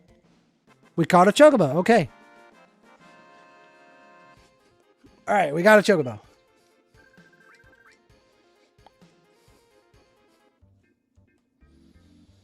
How to ride a chocobo. Chocobos will escape whenever a player dismounts. So what do I do with this thing? What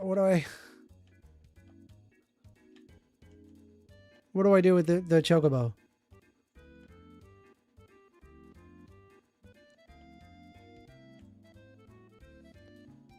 Do I just go back to the farm? What do I do? What do I do with chocobo?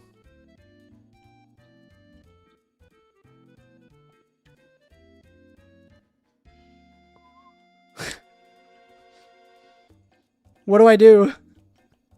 Chat, what do I do? LOL, take it to the ranch? Sure.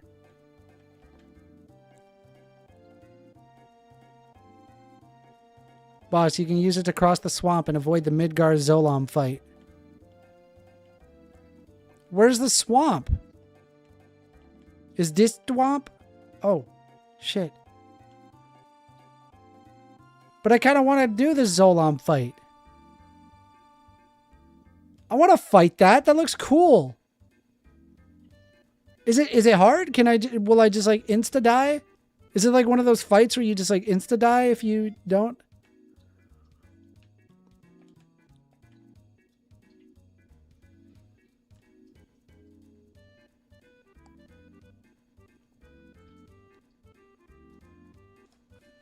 Let me look that up. Midgar-Zolam fight.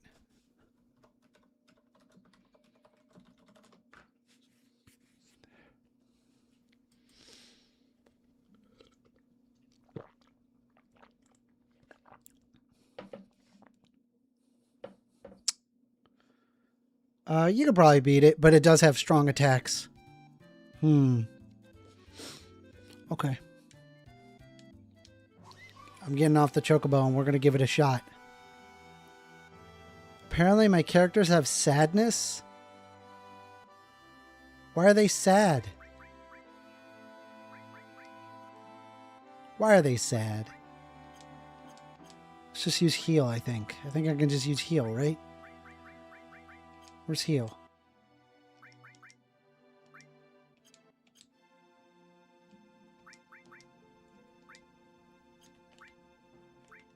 She's got poisona? Oh, that heals poison. Okay.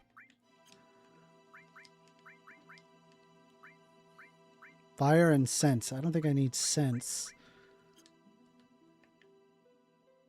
Chocobo lure and heal. She's got heal. Oh, okay, so that's, yeah, poison. I got it. Okay.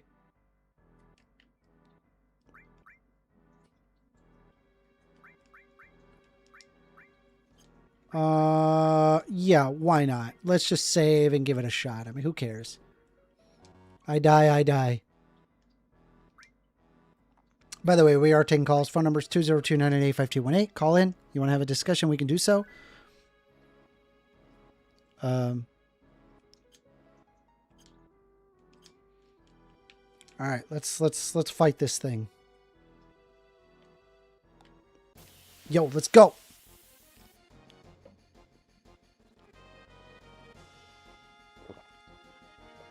That thing is cool. Wow, okay.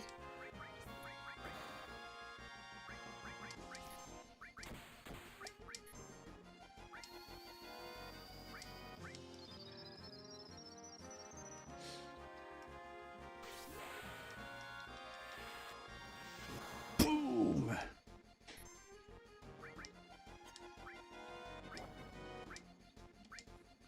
That is a lot of damage, guys.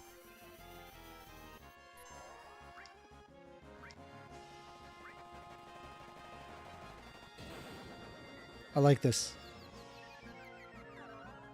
I do like that.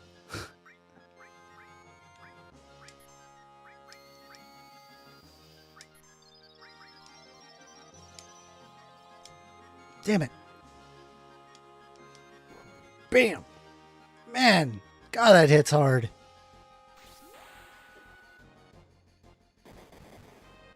Boom, boom, boom, boom. Boom. Great work. Nope.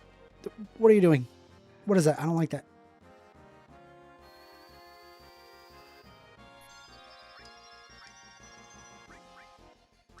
Cure Tifa.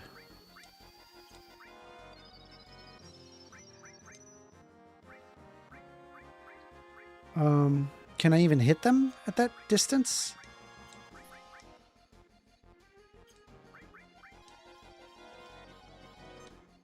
Hell yeah, let's go. Cure Tifa. Cure... We don't need to cure anybody. Bam! God, it's so much damage.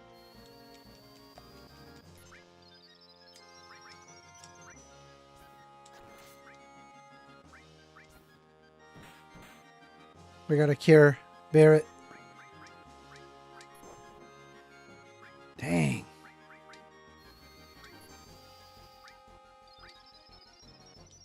We got this.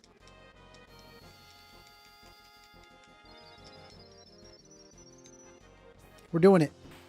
We're doing it. We're doing it. We're doing it. Wow. We're doing it. We're doing it. We're doing it. Wow. Cure to Tiffer. Ah, shit. Magic. I think we're good. Attack it. Limit. Damn it. I missed. Wow. God dang, you hitting her hard. Is that gonna cure? What just happened? It just kicked out Tifa.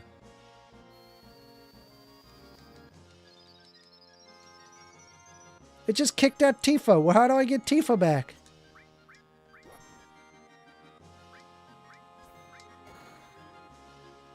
Uh-oh.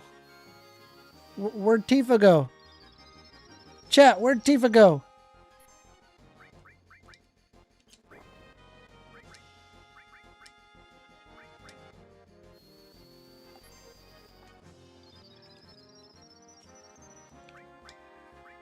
Cross slash. Let's go.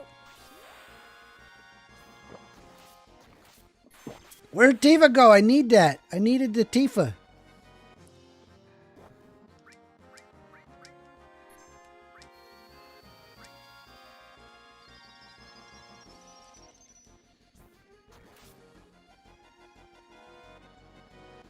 Beta? Beta? No, don't do beta.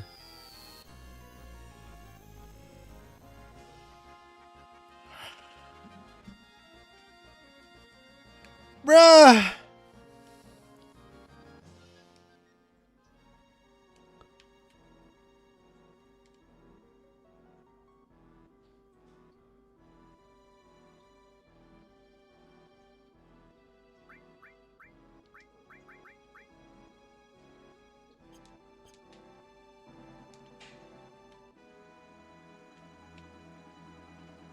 Why? I need an in, I need an in, I need an in.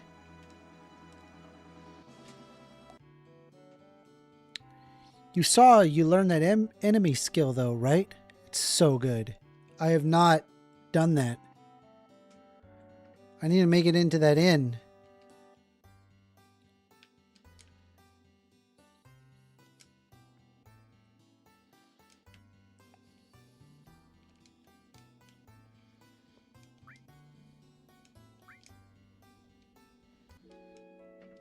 Forever Rain says, well, you fought it now. But it beat us. It just did one move and then we just insta died.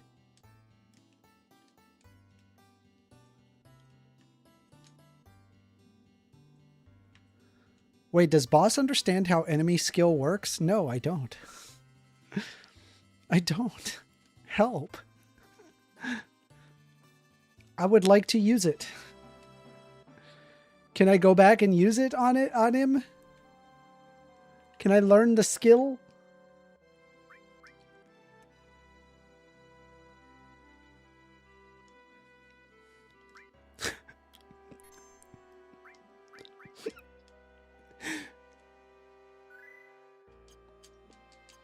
LOL, Sims, LOL.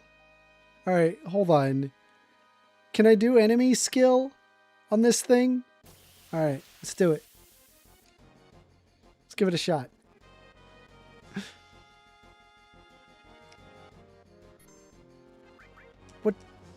What does it do? It's just grayed out. Hold on, chat. What does it do?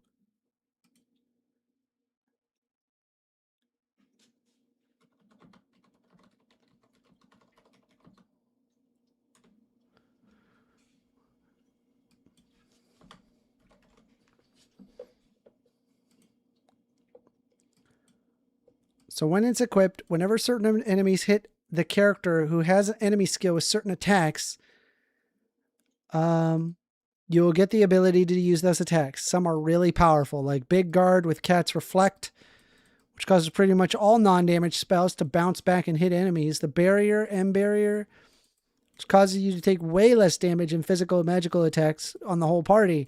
I would suggest using a Manipulate materia to make sure that you get those skills. Okay.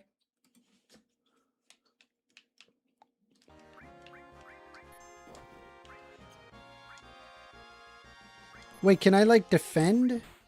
Like before it's going to use that move? Oh shoot.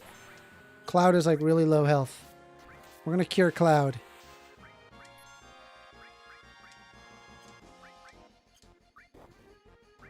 Jesus. He's dead. He's dead. Cloud is dead. Oh my god. What a huge mess. Let's resurrect it. Do we have Phoenix Downs or something? Phoenix Down. We got Phoenix Downs.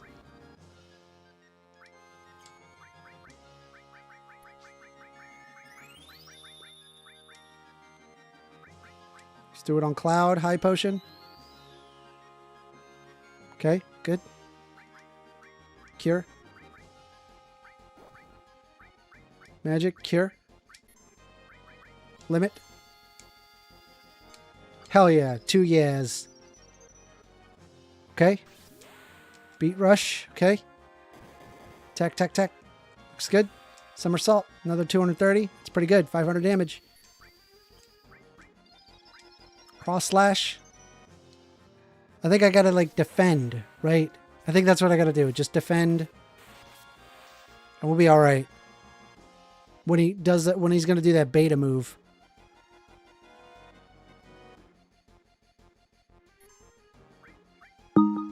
Ooh, we're getting a phone call.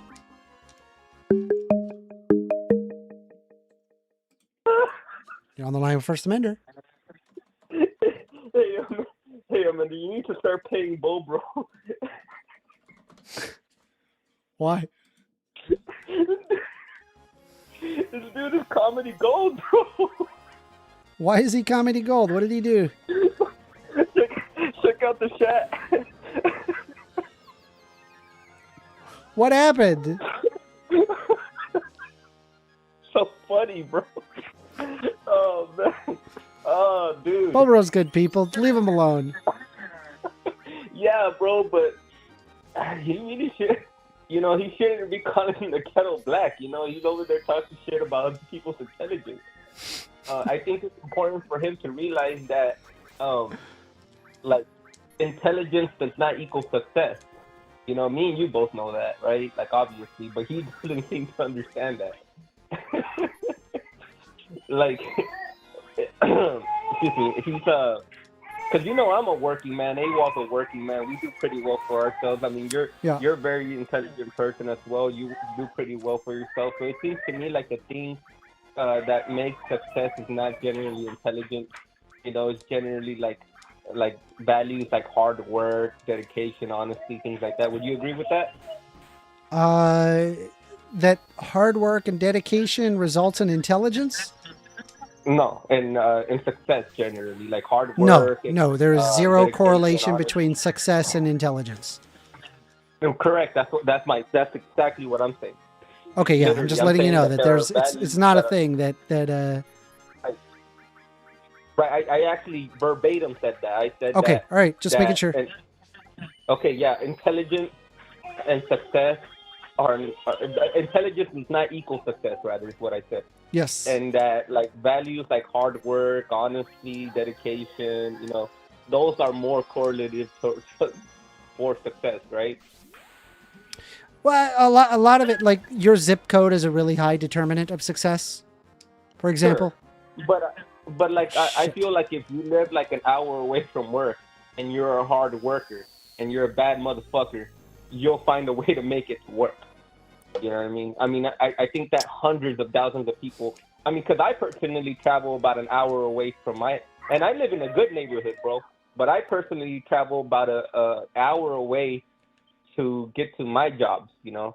Hell, I've even gone as far as to go into other states to go do work. So it's very important that he recognize, or other people that are like fucking lazy pieces of shit living with their parents, not in their basement, obviously, because both their parents and their grandparents don't have basements. To focus on the things that do correlate with success, like working hard, not making excuses, being respectful, basically copying successful people, right? I think that would be more beneficial. There's a lot of people, they just get lucky. Sure, bro, but we're talking about the general ingredients for success, right? Like, not everybody that's successful became successful due to luck, right? Sure, right? There's a percentage of people that do. Like a lot. Like a lot of them got successful because they got lucky. Yeah, sure, but that's neither here nor there, right? Where if one is not lucky, right, then one should not hope for luck, right? Like, you shouldn't wait for luck to come to you for you to be successful, right? You need to make your own luck. Well, Most yeah, people you can only do your best, obviously. Well, right, but like most people don't do their best. They do what they feel is their best, but the reality is that, like, I think emotions take a lot of toll in a person's ability to be successful, because you don't do it because you've never probably worked a manual labor job, but if you've worked manual labor jobs, manual labor? Nah, you kind of did, bro, but not I did. really. I did. Well, Taco Bell was have pretty you ever- rough. That was not a fun job. That was definitely a manual labor job. I promise you that. I wouldn't say that, bro. I in my teenage years I worked in fast food, and it was difficult, but it wasn't like manual labor, bro. Like, I've actually worked like stacking cement bags, like 800 cement bags in a day, like, or fucking installing roofing, or doing landscaping. Like, have you ever installed sod? You know what sod is? Like the grass. You know how it comes in like squares and you're supposed to lay it down? Have you ever done something like that? I have. It's okay. Well, then you recognize how extremely difficult it is, right? It's dirty, Yeah, it's a lot of physical labor. Yeah. Right, but those guys, if you own the business, can easily make over $250,000 a year, which shits on me and you put together. Yeah, easy, laying bro. down sod. Easy. Where did you get that laying down sod can make you $250K a year? Where are you getting that? Amender, I hope that you can respect my experience in landscaping as a. Where can you make $250,000 a year laying down sod, dude? If you own the company, that is starting, bro. That's owning a company. Hard. That's very different, right? From just laying down sod. If you are you're owning the company of the guys who lay down sod. Right. If you're a laborer, you're starting off at like $200 a day. That's wild. What does that equal out to? 5 days out of the week. That's $1,000. That's $52,000 a year. Yeah. Maybe 50. Let's say 50. Right? I could see that. It's still good, bro. And you could attest that's a pretty solid income. It's all right, I guess. Right. You don't have to be a fucking genius to grab squares of sod and lay them down on the floor, right? No, you don't. No, right? So again, right, like hard work trumps quote unquote intelligence, you know, when it comes to success. Everybody knows this is not like an irrational thought or a thought that comes from a place of privilege. I think it's just generally understood, right? Yeah. I see what you're saying. So if one were to sit down in their couch and jerk off 10 times a day and play video games and watch First Amendment stream for 6 hours instead of working hard, what is the likelihood of someone succeeding? I feel like you're personally attacking somebody here. I am not, but I'm attacking a general population of people that are, yes, closer to Bobro than me and you, but as a general principle, right? Like, if you do jerk off 10 times a day in your mom's house, in your own bedroom, but it's not the basement, but it's your own bedroom, and you make excuses and you watch 6 hours of a Mender stream instead of working hard, are you less or more likely to succeed? I would say less likely to succeed if you're just jerking off all the time. 10 times. No, that's something that I think that is not highlighted enough towards people that make too much excuses, especially particularly people that are anti-American or anti-capitalist. I feel like a good portion of them sure are working, but they're not working hard, right? They're working McDonald's and then they're upset that they're not reaching the levels of success that they want, right? If you're working 2 or 3 jobs, I don't know anybody personally that works 2 or 3 jobs that is poor. Do you? Yes. Do you know somebody that, okay, do they have a home? Do they live in a home? An apartment. Okay, do they have a car? If you can call it that, sure, I guess. Well, sure, right? But do they have one? Sure. Okay, do they have food? Do they have food? Yeah. A lot of the times they need EBT, man. Not gonna lie. Well, I mean, damn, dude, where's this person working at? 3 fucking McDonald's? It happens. It's a thing. I mean, even if you're working at 3 fucking McDonald's, bro, you're making $36 an hour technically. You're not making $36 an hour. Well, okay, you're making not, $12 an hour, and then you're doing 60-hour work weeks. Well, how much is that? Hold on, let's do the math. Not enough. Right? It's not enough, is what it is. Times 12, that's $720 a week. You got times this. 4 times 12, that's $35,000 a year.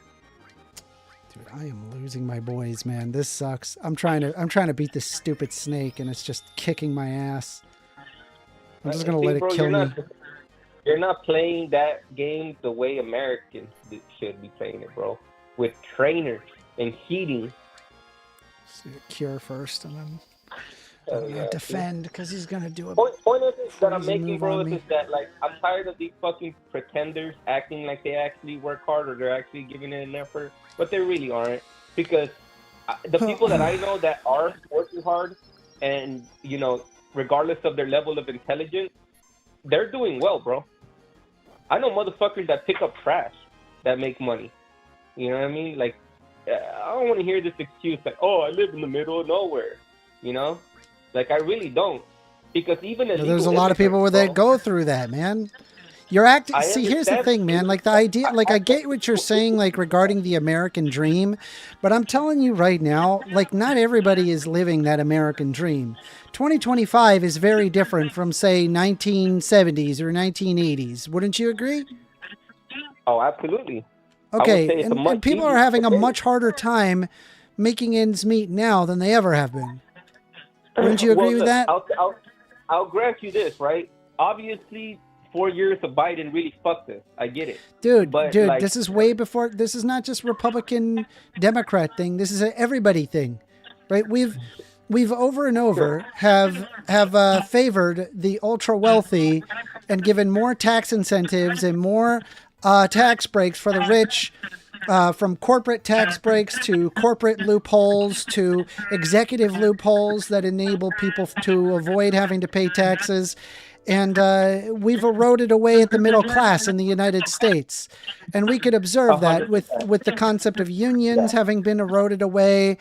We've been going more in favor of austerity politics, the Margaret Thatcherites of the world and the Reaganites of the world. And this idea that it's like, oh, well, if you just pull yourself up by your bootstraps, that window is getting increasingly smaller as time goes on. Yeah, I mean, I get it, bro. Austerity measures have really fucked up a lot of people, bro. But I'm not gonna deny that things are difficult. What I'm gonna say is that for certain, dude, it's not. You're right, 100%. It's not a Republican thing. It's not a Democrat thing. We have fucked up our laws to give privilege to big corporations and shit like that.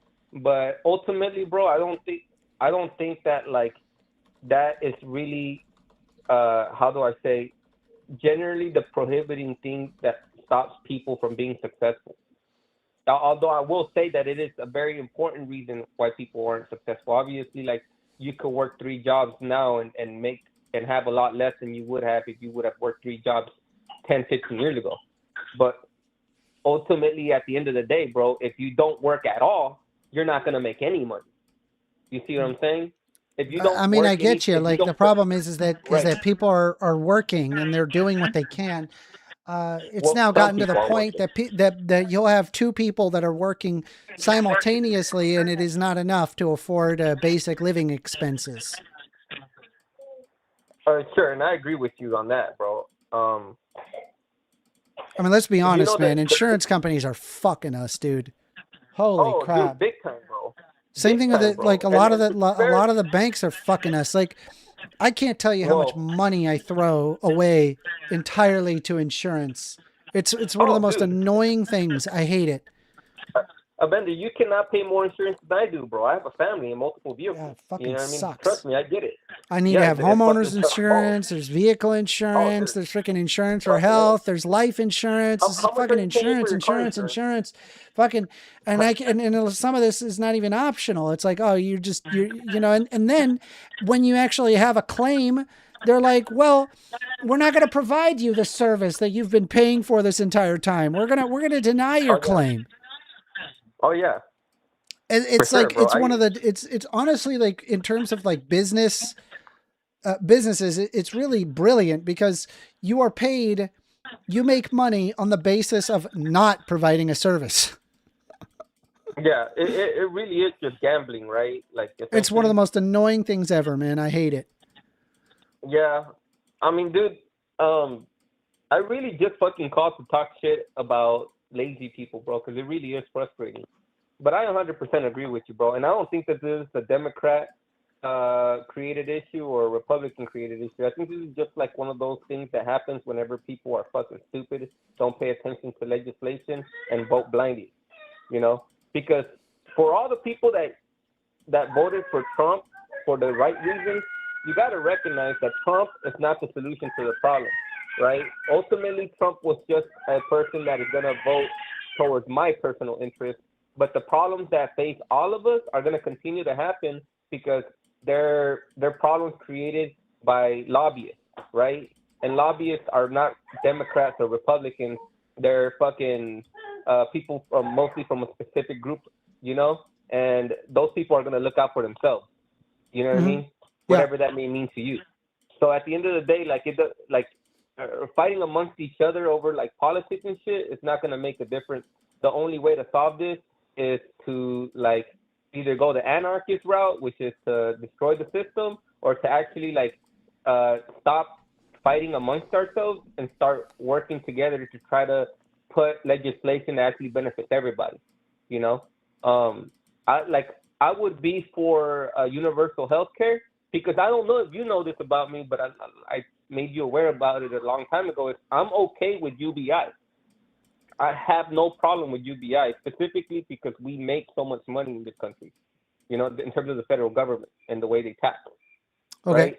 But the problem is that I feel like if UBI were to be enacted right now with the population that we have right now, it would completely destroy us economically because a Bobro would probably spend his money on fucking Nintendo Switch games. I don't know what Bobro would spend their money on. But well, I guarantee you it wouldn't be a way to progress in life. You know, I'm not But saying what's wrong that if they as a buy pejorative freaking to games and stuff? I don't think that people. Well, I don't think that people like him actually know how to survive, bro. You know, I honestly kind of have a little bit of sympathy for him. That's kind of why I fuck with him a little bit because, you know, I feel sympathy for his inability to understand that he's shooting himself in the foot. You know, that's the way I see it, bro. You know, like I care about everybody, bro. I don't care if you're Republican or Democrat or black or white or whatever, you know. But if you're gonna tell me, oh, the world's against me, but you're jerking off in your mom's room, dude, or hopefully in your own bedroom, not in your mom's room, but you know what I meant, then I have no sympathy for you. You know what I mean? And I don't care if you say you're dyslexic or you're anorexic or you're just gay. Like, I don't care, bro, because I know plenty of people that have conditions that are in shitty situations that are successful. And all they do is brute force their way through fucking life. They brute force their way until they get out of the situation where they're at, and then things start getting magically better. Who would have known? I mean, yeah. I mean, it's. My only concern is that if it sounds to me that you're placing the blame on people for not being successful, when it's like there are people that are trying. They're putting a lot of effort to ensure that they're successful, and it's very common that they don't really get that. Okay. Besides that's a problem though, in my book. Can you agree, though? And I agree with you on that. That's why I didn't bring them up. Obviously, there are people struggling. Me and you are both struggling, bro. We're middle class, right? Like, I'm not going to deny the struggle. What I'm saying is that you can't say you're in a struggle. Yeah, do you think, like, let me ask you this, right? Prior to Trump taking presidency, are you better off now than you were prior? Dude, do you understand that fucking Trump cut my tax liability in half with the big beautiful bill, bro? Yeah. I'm gonna pay almost no taxes next year, Amender. Great, fabulous. That's fucking. Oh, dude, that makes me so happy, bro. That makes me so happy, Amender. I might actually be able to buy a house, bro. You think? And with the lowering of interest rates because of all the shit that he's been doing, the tariffs, fucking A, bro.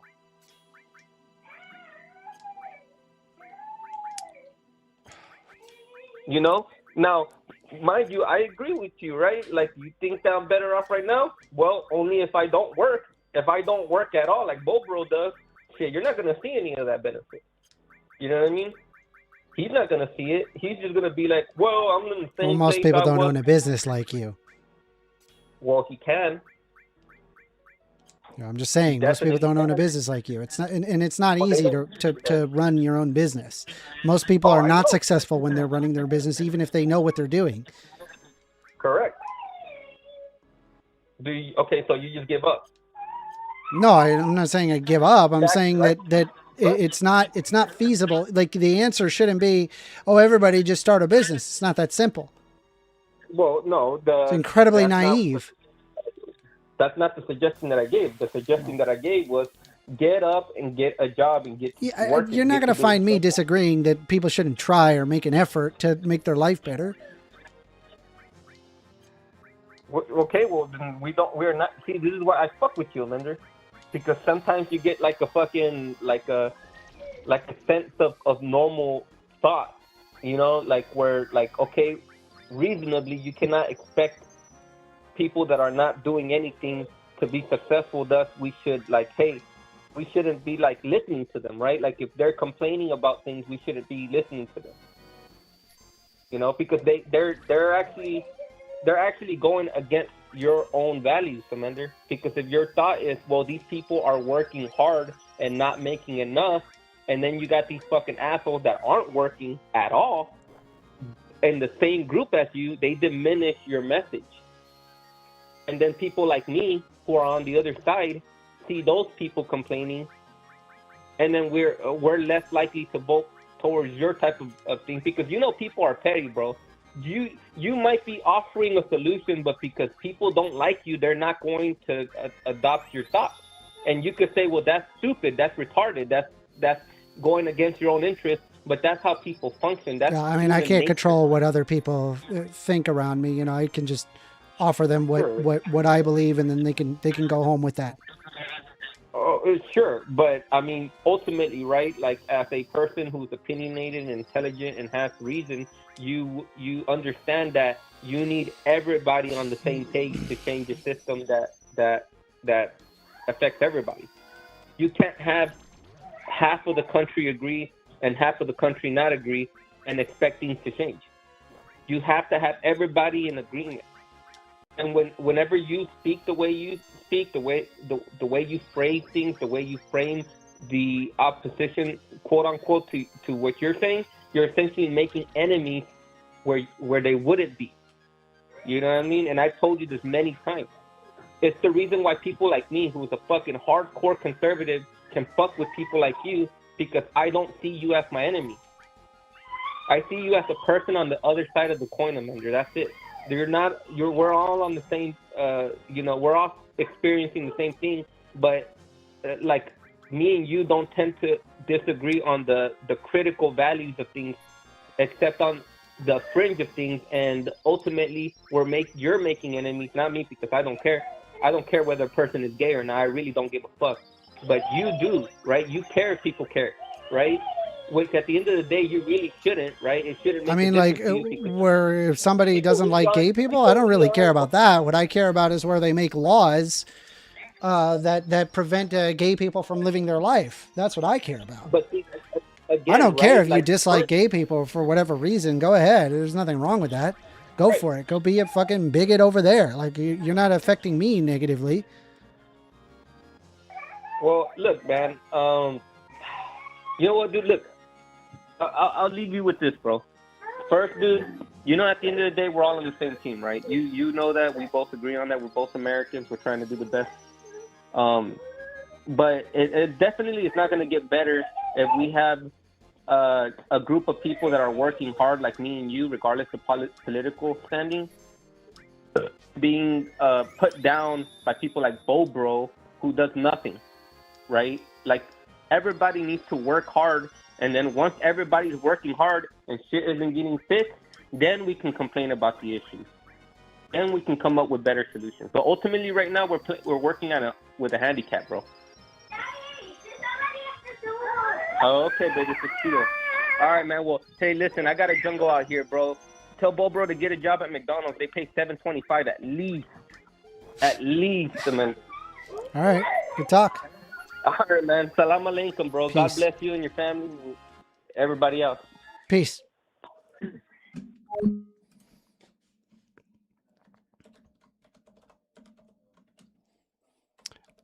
I don't agree with, I mean, I do agree generally with Extremo's position. Like, hey, you should do everything you can to make your life better and work and do all that stuff.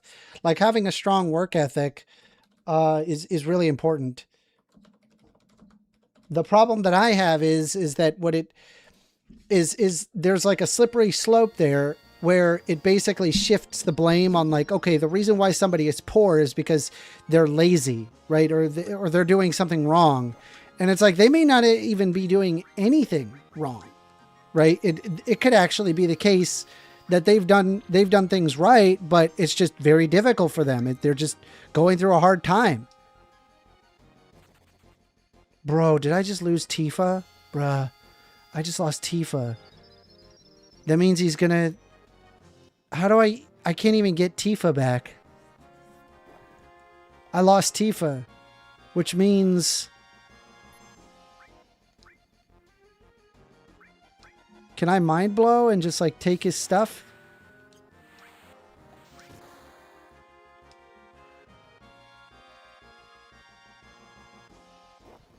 Okay, he cannot do any skills then. I just took all his magic.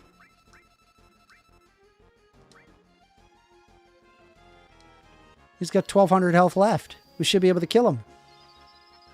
He can't use any of those moves. Come on. Don't die.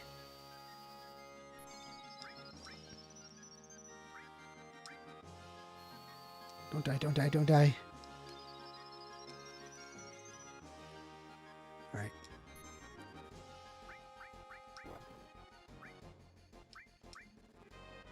I gotta kill this thing quick. Stop dying to this thing.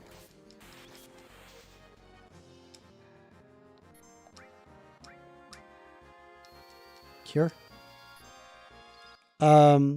Robin says, ultimately, you cannot formulate the principle for a society based on the ills of that society. It's pure myopic.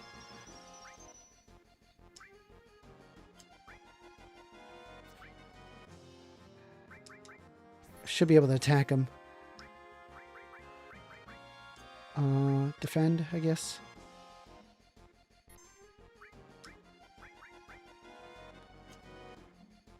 He just got knocked out. I just got one guy left. Defend. I mean, he's got poison, so he's gonna die soon, right? Shit. There you go. That's how you beat it. Okay, you just poison it. That's how you beat it. Poison it. Hell yeah, let's go. Based. I lost everybody, but we still beat it. Cool. That's how you beat it. That's how you beat it, ladies and gentlemen. We did it.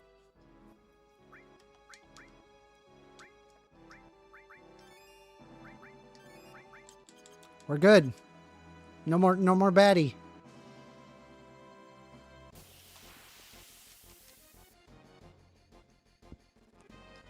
I'm gonna be so upset that there's another one. There's another one?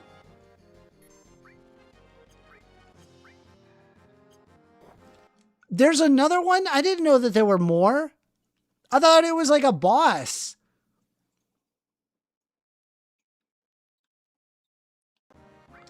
Bruh.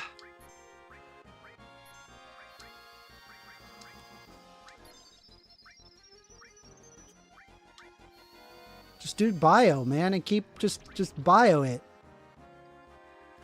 Bruh. This is terrible.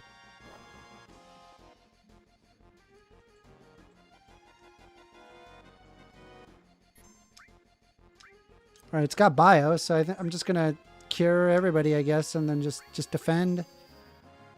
And just defend, and then heal as we go along. That's it. I'm gonna let bio do its job.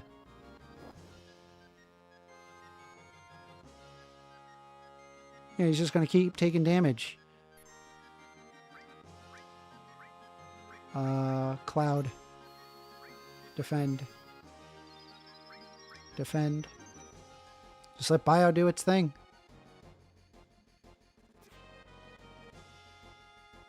No problem. We are taking calls. Forever Rain says, Amender, you absolute dunce. Why am I a dunce? What did I do? Just keep defending. We got this.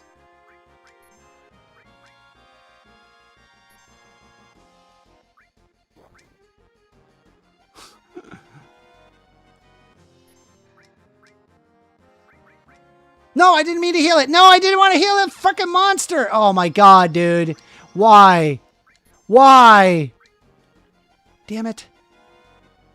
I'm going to be here forever. Which says, someone call in. We did have people calling in. Just chill. More people call in. Just wait. Just wait. People call in.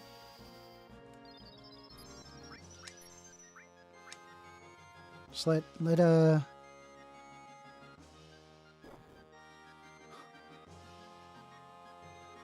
just gonna take damage.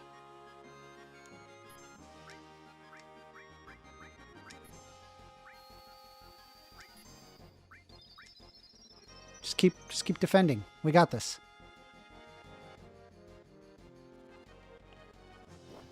I thought once you killed the snake, that was it. That was going to be the end of that. Turns out, no, that's not the case.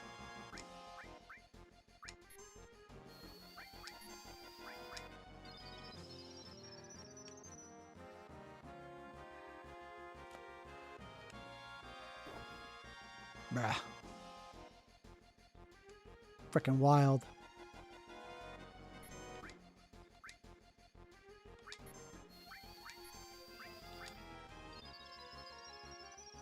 Just keep it up. Doing great. Just let it bop at us.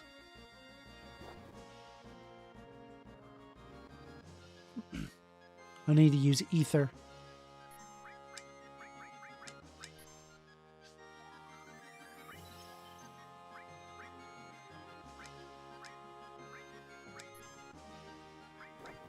Just do mind blow on him.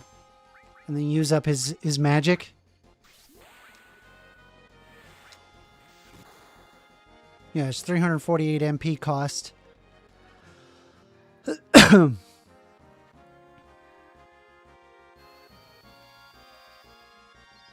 And that what? I mean, it's basically done from there. Just keep defending.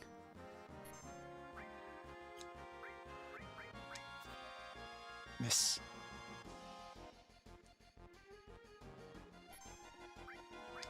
We have AWOL says, of course humans are naturally competitive. What are you talking about? We are compete socially, physically, hell, mentally with debates. So I don't actually agree with this.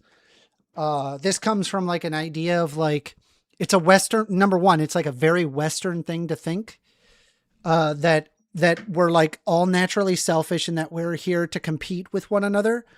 However, if you look at like Far Eastern cultures, it's often built on the basis of cooperation, not like the emphasis on the group, not emphasis on the individual. The emphasis on the individual thing is that comes from old liberal philosophy, and it's definitely a thing, right? There are people that are selfish. I'm saying it's not natural that it is that way. In fact, what has made us successful in life is cooperation, helping one another is the greatest chance of success. Humans survive by cooperating with one another. That's true.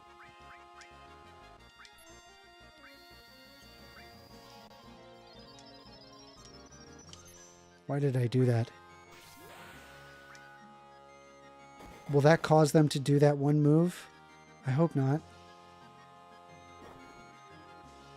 Ah, that hits hard.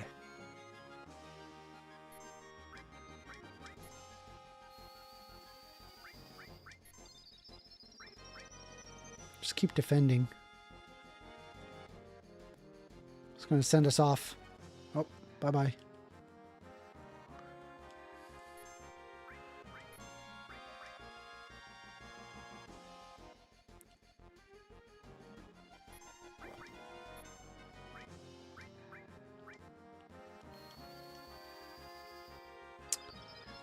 Blaze Steer says cooperation is not sufficient enough for moral values. I'm not arguing moral values. I'm saying like what is effective. We were talking about this idea. See, you're fooled into thinking that people are just naturally selfish. That's like an Ayn Randiest philosophy. That's not actually what's number one. It's not natural. Humanity has survived best by working cooperatively with one another, not against one another or this individualist mindset. That's true.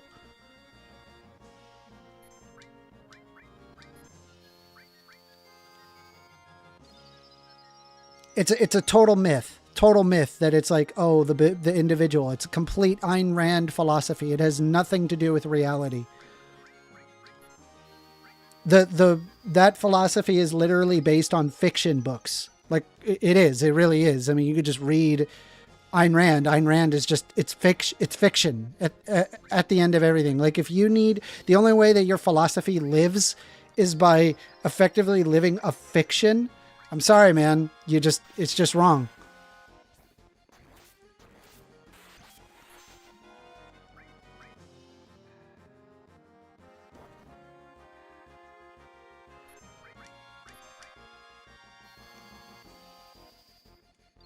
Robin says, by protecting those who could not, we learn to grow strong ourselves. That's 100% true. 100%. Hell yeah, let's go. Cloud is almost out of mana. Gotta use ethers. Boom. Oh, hell yeah. Let's go, Tifa. Frickin' Tifa coming in with 500 damage. It's frickin' wild, dude. That is wild.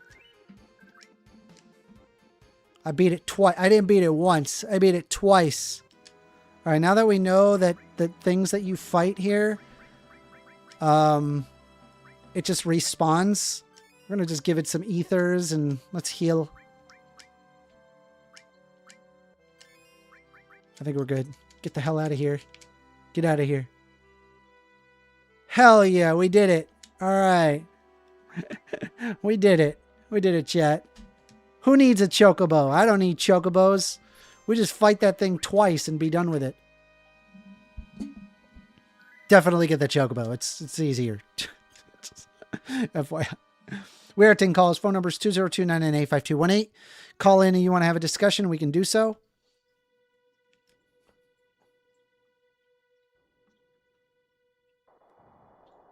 Did Sephiroth do this? That's pretty cool.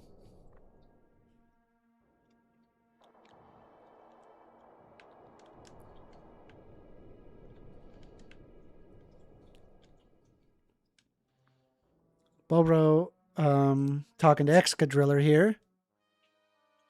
By the way, if you want to ask a question, just at me, at my name.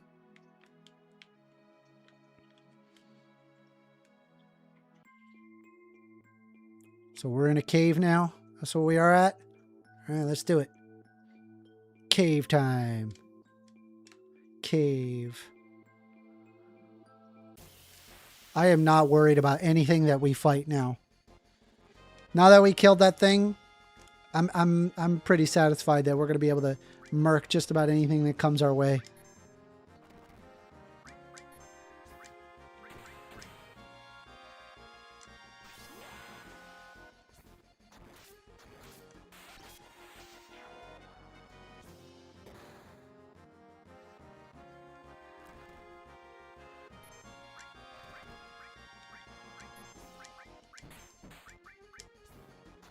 What? No, no, don't attack. Man.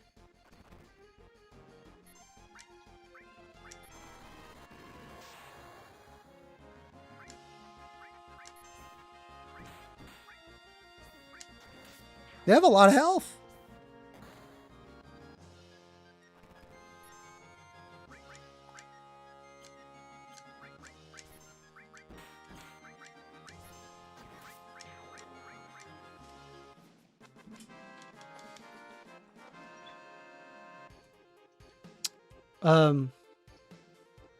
Robin says, worth pointing out that republicanism and the Enlightenment flourished out of the feudal mode.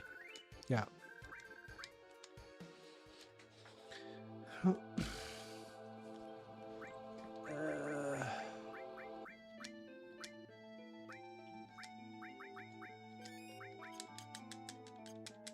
We continue. Do I go left? Just a second. His name is Rude. Who are you? Do you know who I am? From the Turks, right? Well, if you know, then this won't take long. It's difficult to explain what the Turks do. Kidnapping, right? To put it negatively, you could say that. But that's not all there is to it anymore.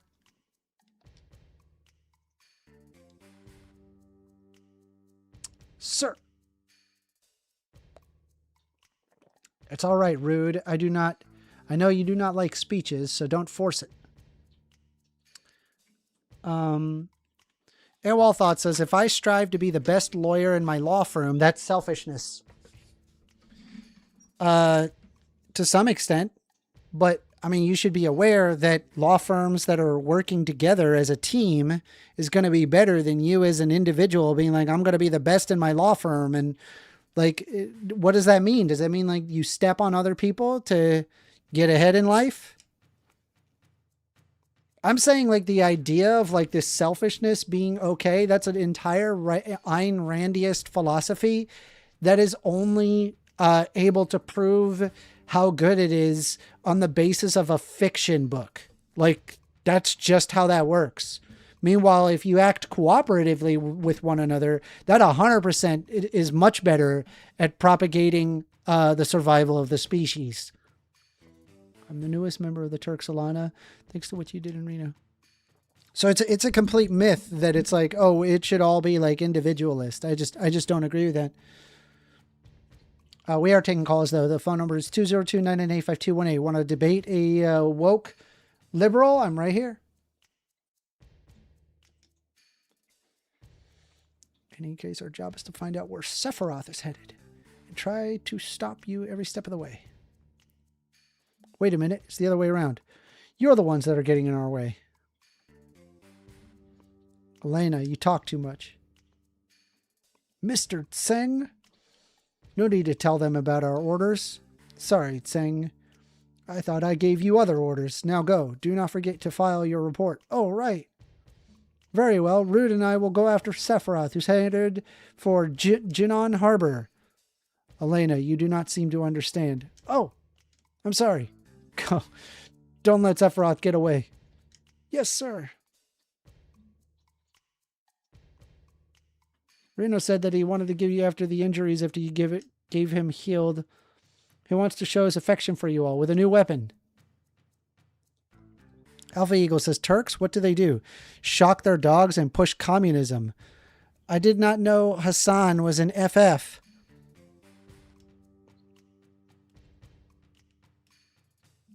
What is communism, Alpha? Help me out. What is communism? I have never heard a Republican accurately define this. Never. Not once. It's when they take that stuff. Telling you, dude.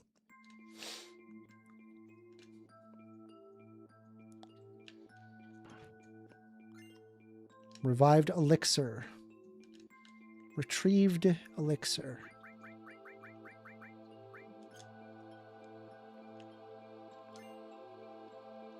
High potion.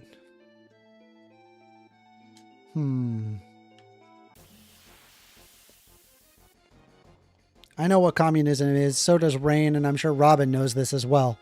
Yeah, we're just going to wait. We're going to wait for Alpha Eagle's response to this. See if he can, figure it out.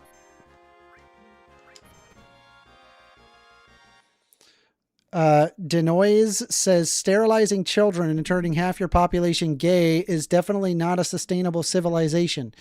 So the amount of people that are actually LGBT, like gay, that's about 10% of the population. And the second thing is sterilizing children. No one is sterilizing children. Where are you getting there? Are you saying like trans individuals? There is also an evolutionary advantage when people do not have children. They often end up adopting, which is also seen in animal life as an evolutionary advantage. This was discovered. You're just being a sexist bigot, homophobe. Alpha Eagle says, you asked me before. You do not remember my answer? Nope, I don't remember your answer. Why don't you write it down for everybody? What is a communist, Alpha? Denoise says they're providing hormone. Black is the children, what they use to chemically castrate people in prison. Hormone black? I have no idea. Are you 12? Do you even have any idea what you're talking about? You can't even spell blockers.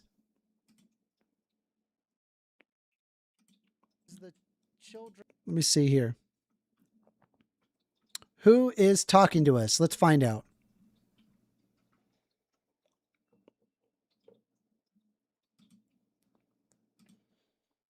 Denoise. Denoise. All right. So who is talking to us? We've got Denoise, ladies and gentlemen. Let's pull up Denoise. Guy just wants to come in with some transphobia. Not understanding anything about the topic, right? He's just parroting what idiots on the right argue from podcasts, right? He hadn't read anything on the topic. He doesn't actually understand any of this stuff. But let's take a look at Denoise and their videos. We're going to see what, breakdancing on the table? Is this your buddy? I'm here for it. I'm here for it. Your buddy seems cool. September 19th. What are these videos? All the different little chickens in there. There's goats, sheep, chickens roaming about. So this is the guy that's disproving trans people live in chat, everybody. We got the goats. We got the chickens. This is what you call nice, peace, and quiet. Man, you do. Let me. I'm just going to be honest with you, man. You do not sound like a person who reads. You don't sound like that you spend any amount of time reading anything. You probably just read some, or watched some homophobic podcast, and then you're spouting your transphobia right here. Pepper, what are you doing? They say hello, Pepper. You do not swipe at me. Do not swipe at me, okay? I'm going to put you down. Okay. So, no.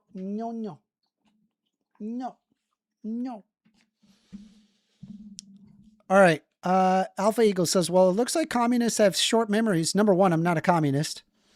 Communists are people who lie and claim that you use slurs when you actually use the word fact. Yeah, no, that's not what a communist is. Also, I would like to pull up what you say, because I could have sworn you said, I don't hate F-bombs. Let's pull it up.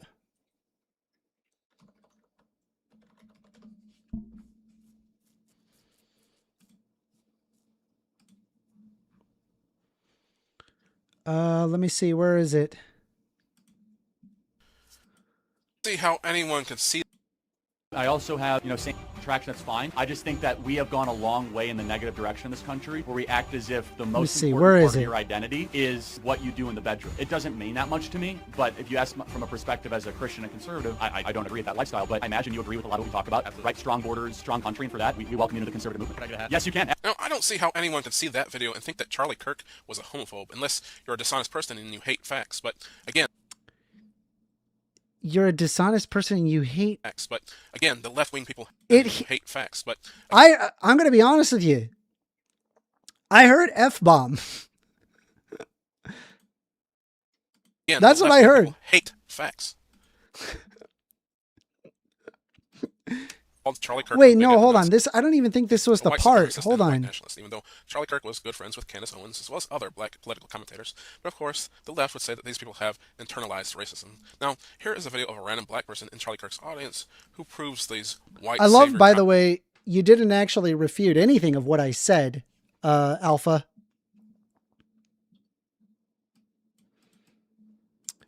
Let's see. LMFAO. Appreciate you dropping in on my page, Soap, because I disagree with giving children puberty blockers. Now I'm transphobic. Yes, you are transphobic. And the reason why is because there is medical efficacy to why you provide puberty blockers. And I promise if you call in the show, we can have the discussion on whether or not puberty blockers are appropriate for children. There are numerous reasons why you would apply puberty blockers on children, which you would be perfectly okay with. It's just realizing that, hey, there exist conditions that are necessary for children and to apply puberty blockers. You have, for example, precocious puberty, where you end up having puberty at a very early age. You need puberty blockers for that. That would be an instance of a medical use for puberty blockers. If you have gender dysphoria, you would also use puberty blockers. You have instances of hormonal displacement, such as you could, for example, as a boy, have gynecomastia, which means you're growing breasts during puberty. You would use hormone blockers for that as well. I would imagine that you probably wouldn't be against these things. You're on the line with First Amender. Oh, darn. I thought we were going to have a discussion. Darn. I'm just saying, there is a medical efficacy to using puberty blockers.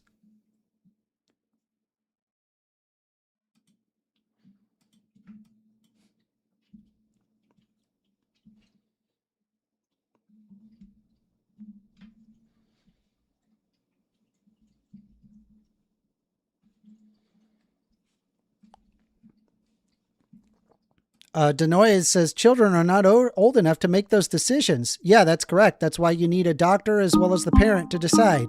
Why don't you call in instead of being an idiot in chat? Call in. The phone number is 202-998-5218. You're on the line with First Amender. Hey, First Amender. This is Relion speaking. How you doing? Hi, Relion. How's your day going, man? Doing good. What you want to talk about? Nice. Well, real quick before I talk about my topic, I want to say something. So the other day I called in and you and the guy were talking about Taco Bell, which I thought was pretty funny because, so I didn't mention this, but I'm actually from the Czech Republic. And when I first came to America, Hold on a sec. What? My cat, she's being a brat. Pepper. Dude, get a dog, man. Dogs are better. That's not how you get attention, okay, duties? I love you. Please. You don't get attention that way. Come here. Sorry, just give me a sec. Come here. It's good.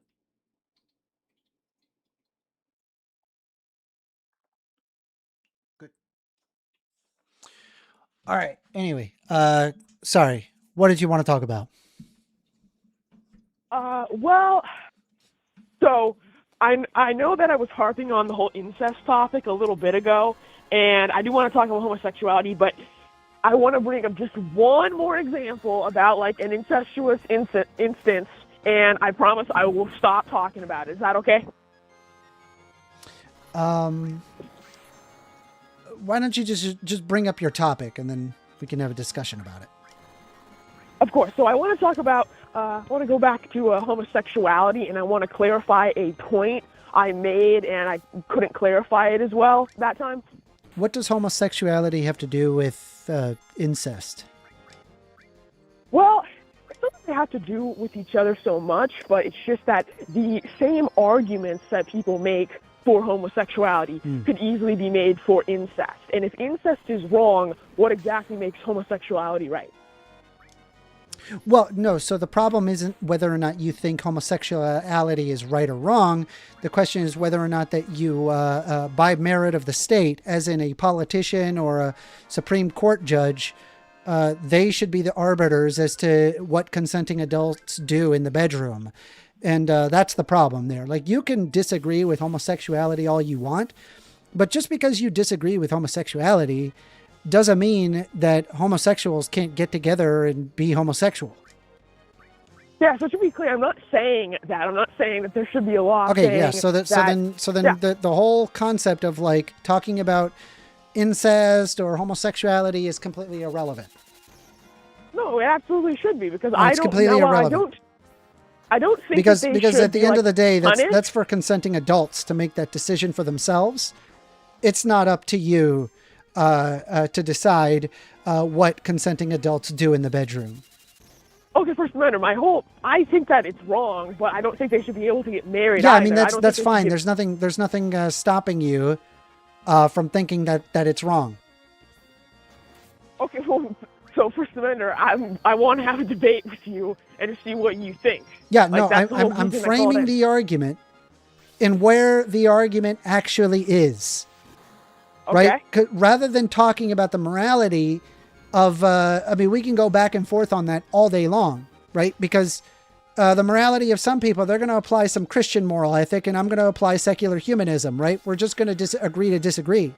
But the problem isn't hey, what's better, secular humanism or argument or a Christian argument. The problem is that there are Christians that have their argument and then they want to control people with their concept of morality over others. And I just fundamentally disagree with that. Do you think, I mean, and it sounds to me that you don't seem to want to do that. You just seem to have a problem with homosexuality. When you say, I mean, I'm just going to tell you right now, you sound like you're 16. You sound very young. It sounds to me that you're likely have read and listened to a lot of different podcasts that are super homophobic, and they give you propaganda, and you're hook, line, and sinker because you don't actually have a worldview. You just watched some podcast and watched some homophobic bigots, and you're just in on that because you yourself are not gay. And it's like cool and edgy to be hateful towards people that are not like you. Commander, I want to have a conversation, not some meta conversation about why I'm so young. I'm saying I'm saying where everything is coming from, right? What all this is, and I'm saying be an adult and let people be what they are, considering that they're consenting adults and they're all deciding to do that. Bringing up incest isn't really relevant. Okay, so First Amendment, I'm sure you're against drugs.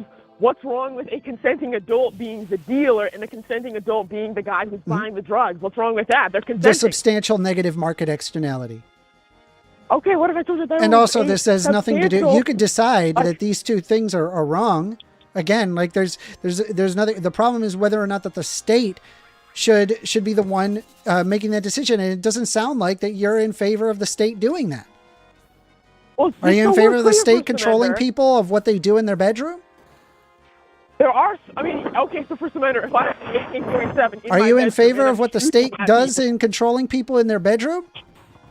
First Amendment, I'm giving you an example. If I have Nope, how about you answer that question? Are you in favor of the state controlling what you do in the bedroom? Dude, in certain instances, yes. Like what? Like when people have gay sex? Okay, so First Amendment, what about if they have gay sex? First Amendment, you got to give me an example. No, what I want you to do is stay on topic, right? Don't bring up another example. Okay.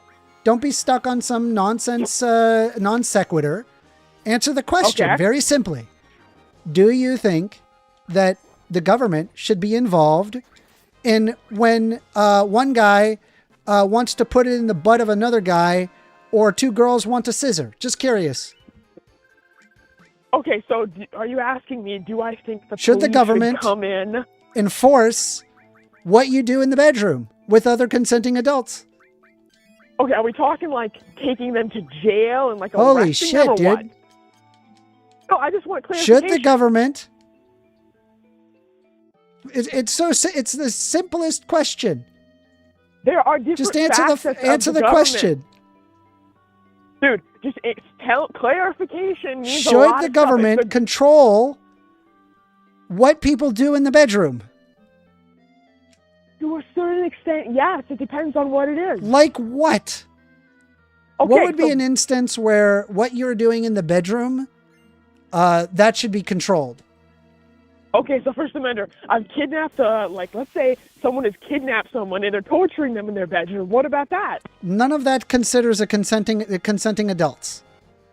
I'm saying you have two consenting adults. They decide to have this has nothing to do with having a hostage. What I'm telling you is two consenting adults decide that they want to have gay sex. Should it be up to the state to restrict that? What you do in the bedroom? Okay. To a certain extent, yes. Okay, so just to be clear, First Amendment. In that specific scenario, relion, in that specific scenario. No, just so we can move past this. Is the answer is no? Just so we're clear, I do not think is the answer no, that they should not do that? Oh my God, dude, it's not a hard concept. Stop obfuscating. I need to clarify. What is with right-wingers and their incapability of answering simple questions? You're obfuscating. It's not a simple question. What? Yeah, it is, dude. If you asked me that question, I would say no. It's a yes or no Okay, question. I would say no. Government should not be involved in what two consenting adults are doing sexually in the bedroom. Right? They're not Well, it hurting depends on anybody. what They you can mean choose what to by, do in like, that bedroom. I mean, I don't want to live in a society where the government is going into your bedroom and being like, I'm sorry, what hole did you put your penis in? Oh, was that in the waist hole? Oh, well, we can't have any of that. You got to go to jail. That sounds horrible. That sounds like I'm living in North Korea. That sounds like I'm living in some fucking Christo-fascist fucking world where people can't live their life as they see fit and that it's up to the government to tell people how to live. I don't think you want that. I don't think anybody wants that. Keep the government out of the fucking bedroom. How about that? Dude, shut up for a minute. Keep the government out of the fucking bedroom. How about that? What do you mean? The government is always... No, they're not. No, dude. they're actually not. They're not in the bedroom. You have a right to privacy. Yes, a right to privacy that is given to us by the government. Yeah. Yeah, so... So you think? So do you think that the government should have a decision into whether or not that you put your dick in someone's butt? Is that really important? Does the government need to concern itself with that? Is that important to you? Okay, so first matter, what if like... Why can't he answer questions? Chat, he's not answering any questions. I'm trying to. You keep on interrupting me, man. Just give me a second. Dude. Yeah. Why you don't answer the question? It's a yes or no question, and you're just like, well, let me give you an example. Like, what do you mean an example? It's a yes or no question. It really is. It really is. Okay, so First Amendment, if I asked you what's better, donuts or cake, and you're all, I'd say donuts. It depends. Well, just answer the question, man. Just answer the question. Yeah, I'd say donuts. What if your favorite, hypothetically, what if your favorite donut was a donut Boston cake cream or a cake donut? Like, yeah, you gotta. There are specifics to things. I also like Boston cream, but that's not the point. The point is that not everything is so simple. There's like very things. I think it's pretty simple. I mean, do you think that the government should have a say in whether or not you have gay sex in your bedroom? Okay, should the government have a say in what you do in your bedroom between consenting adults? I will answer your question with a yes or no, but can you just answer one question? All question? right, great. Go for it. I'm with you. I want to clarify. Go for it. When you say government, what do you mean? Like, do I think that like a bunch of cops should he's doing the freaking thing. It depends on what the definition of the word is. It's the most thought terminating thing. You know what I mean by government. Important. You know what I mean by government.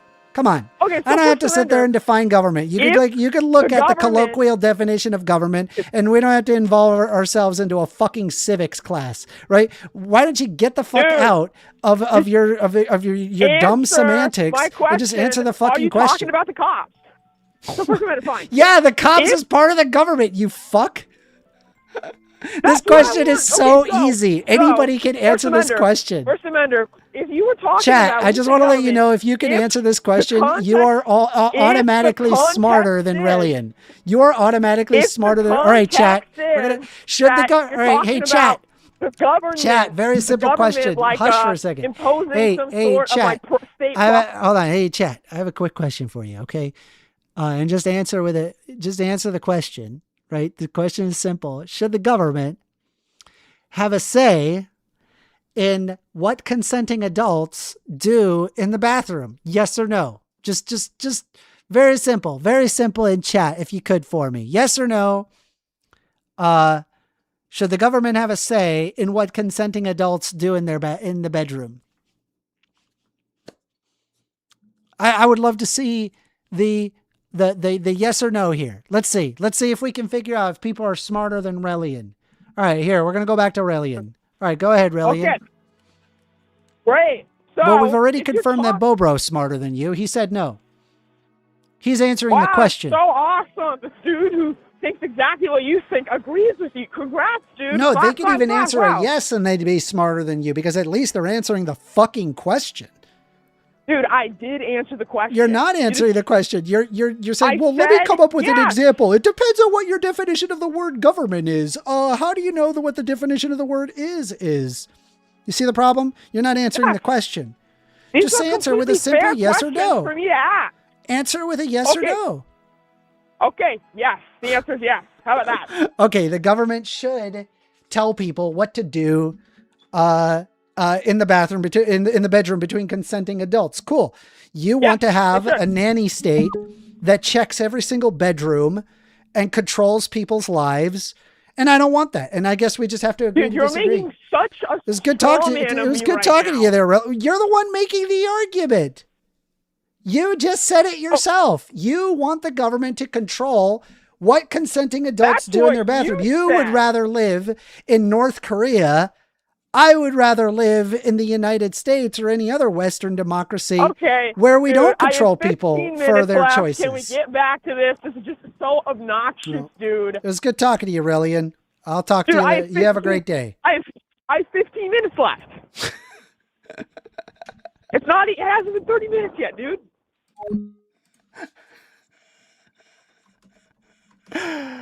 Oh my God. I just thought it was a good spot to stop. That's a funny moment.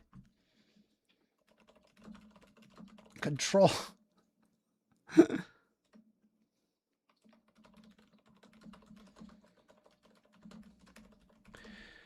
We are taking calls. Phone number is 202-998-5218. I did receive a call, but because I was with Relion, I could not answer the call. You're on the line with First Amender. Hey, how's it going? How you doing? Is this This is Rob. Rob. What you want to talk about, Rob? First off, that previous call, that was painful. I've seen people on the right go out of their way to avoid it, but that was an extreme level of face-to-face. I haven't seen people on social media go through those lengths in order to just not say yes or no. Oh, my God. Oh, it was painful. So what did you want to talk about? I'm your soy boy liberal. I'm right here. I'm willing to hear you out. Yeah, I want to talk about how I was seeing in the chat, people were talking about child support and cost of living and all of that kind of thing. What do you think a person, if they live, they streamline, their budget, well, how much do you think it would make it? Do you think $400 a month is feasible for them to live if they work, let's say, 50 hours a week at minimum wage? Oh, no, it's not. No, very difficult. There's a reason why a lot of people, they don't pay child support. Not being able to afford it is a very strong reason why. Not being able to afford what? Child support. No, I'm not saying that the system is set up the right way. It's not. It's set up for women to be against men. We know that. That's a given. I don't agree with that. If I made $2,000 a month and they asked me to give $600 a month, you want to think that's too much? No, I don't. The problem is that what I think is like what a lot of people do. Like it's usually people are very immature, where they only think of themselves and they look at who is at fault. They don't actually consider the real victim here. The victim is the child. The child is the one that has to undergo living a life where they're living in a home that only has one income. And I want what's best for the child. And so what's best for the child is providing child support, so that way that child can live a relatively decent life.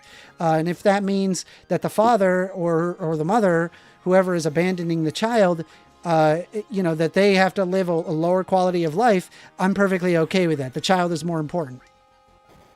Okay. First off, let's look at it this. Look at through the wording that you use. You use inflammatory words. You say abandoning. Yeah. Who said anything about abandoning? So when you have a child and then you decide that you don't want to be in that child's life, you are abandoning that child. No. That's not what child support is about. That is what child support about. Child support was done entirely under the design to ensure that children live a relatively normal life, right? Because despite whether or not the parent wants to help them out, it is up to the child is the one. Why are you using that inflammatory language? That means that because that's what it is. Here that's exactly not what it is. That is what it is. It means that if you live over there on that street in that home, and I live over there in that street in that home, child support is to maintain the standard of living to a certain extent. Yeah. As though there were two people providing for their children. Yeah, for the benefit of the child, yes. For the benefit of the child. Now, but the thing that you use words like abandoning. Yes. That's not abandoning. That's just paying what I should be paying for my child. So you already kind of setting the tone. Well, the state doesn't permit you to abandon the child, right? You have to pay child support. Stop using that language then. Well, but here's the thing, right? If there was no child support, if child support was optional, hey, hold on. Hey, if child support were optional, then what would end up happening is that there would be people that would be abandoning their children. That's true. I don't disagree with that, but that's not what we're talking about. We're not talking about the hypothetical. We're talking about in the reality as it is. You use the word abandoning as though that's what it means to have separate homes. That's not what it means at all. I know fathers who had the child more than the mother did and was still paying child support. Okay, so I'll grant you, right, that parents that divorce that divorce are not abandoning their children. I'll agree with you there. It could just be the parents just disagree with one another, and then one parent ends up having custody of the children, and so the other person has to pay child support. That's not them abandoning them, but the what I do like is the fact that the state does put them on the hook, provided that they're not actually if they decide, I don't want anything to do with this child. I agree with that. But see, you use that type of language as though that was the consensus of what child support is. It is not. Child support is taking care of your child. Period. Mm-hmm. That's all. You're supporting your child. Yes. So in the future, you should stop using inflammatory language for no reason. Because you said abandoning the child as though that was like the consensus or the majority of what men in most instances are doing.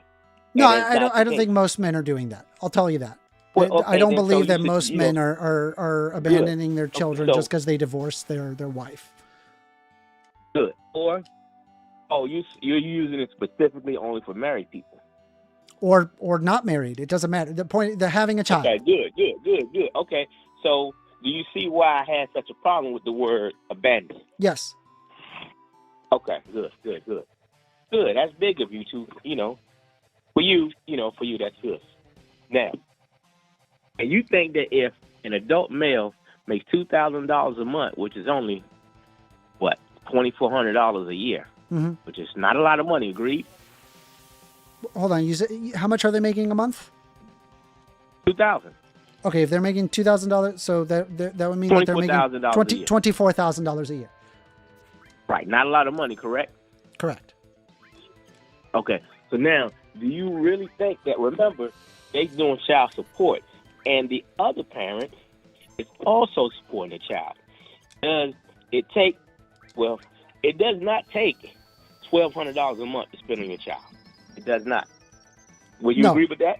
So, okay, there's actually a clause. I don't know what it is in other states, but in the state of Florida, what they expect is that under an instance of separation and the child is under custody, the goal is to ensure that the child lives the same livelihood than as if that the parents were together.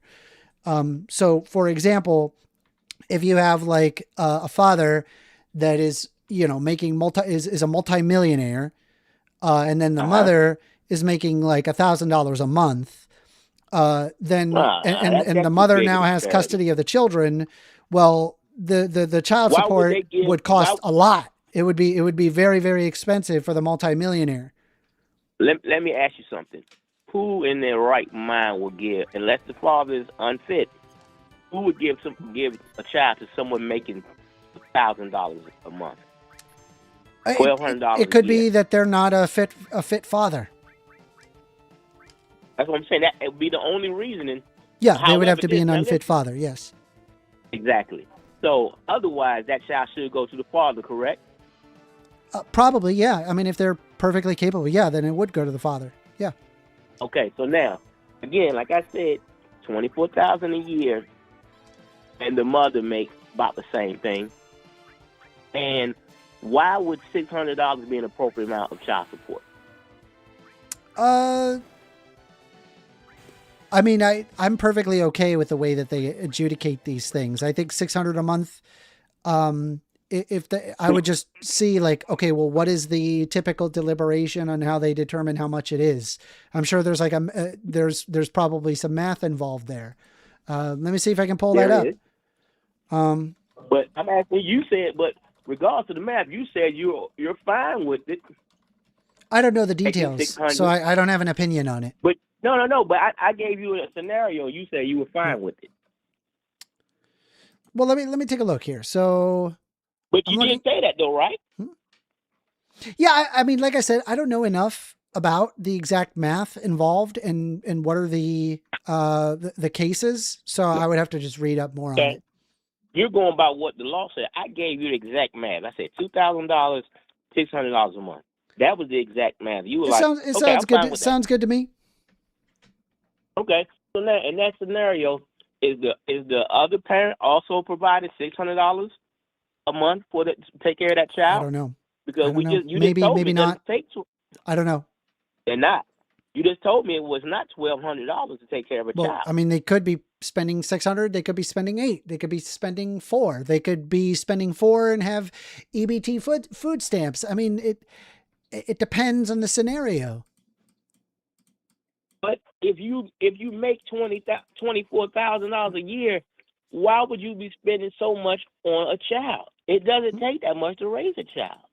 Well, I believe that the child's livelihood should be maintained the same as if that the parents were together. I'm in agreement with the law here.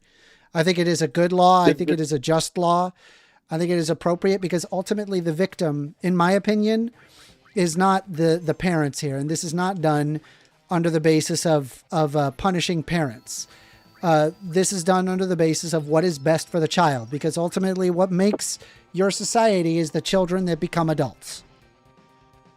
Okay. So now what you're saying is that you think that if one parent is provided $600 a month, the other one should also be provided $600 a month, correct? No, I didn't say that. They make the same amount of money. No, I didn't say that. They then?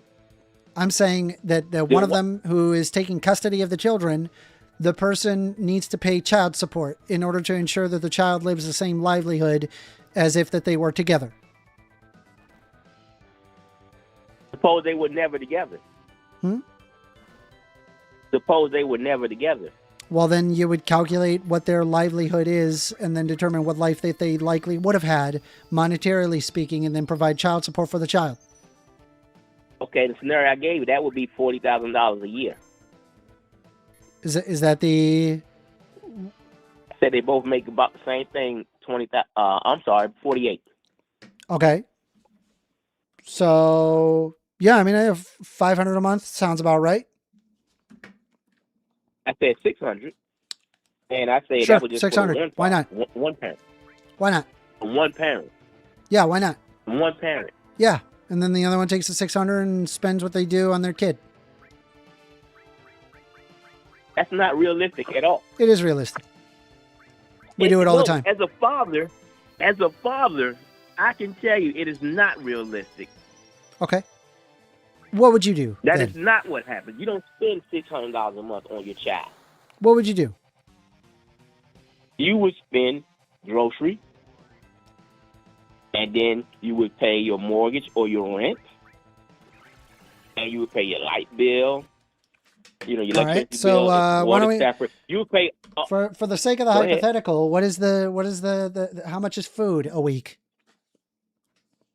A week.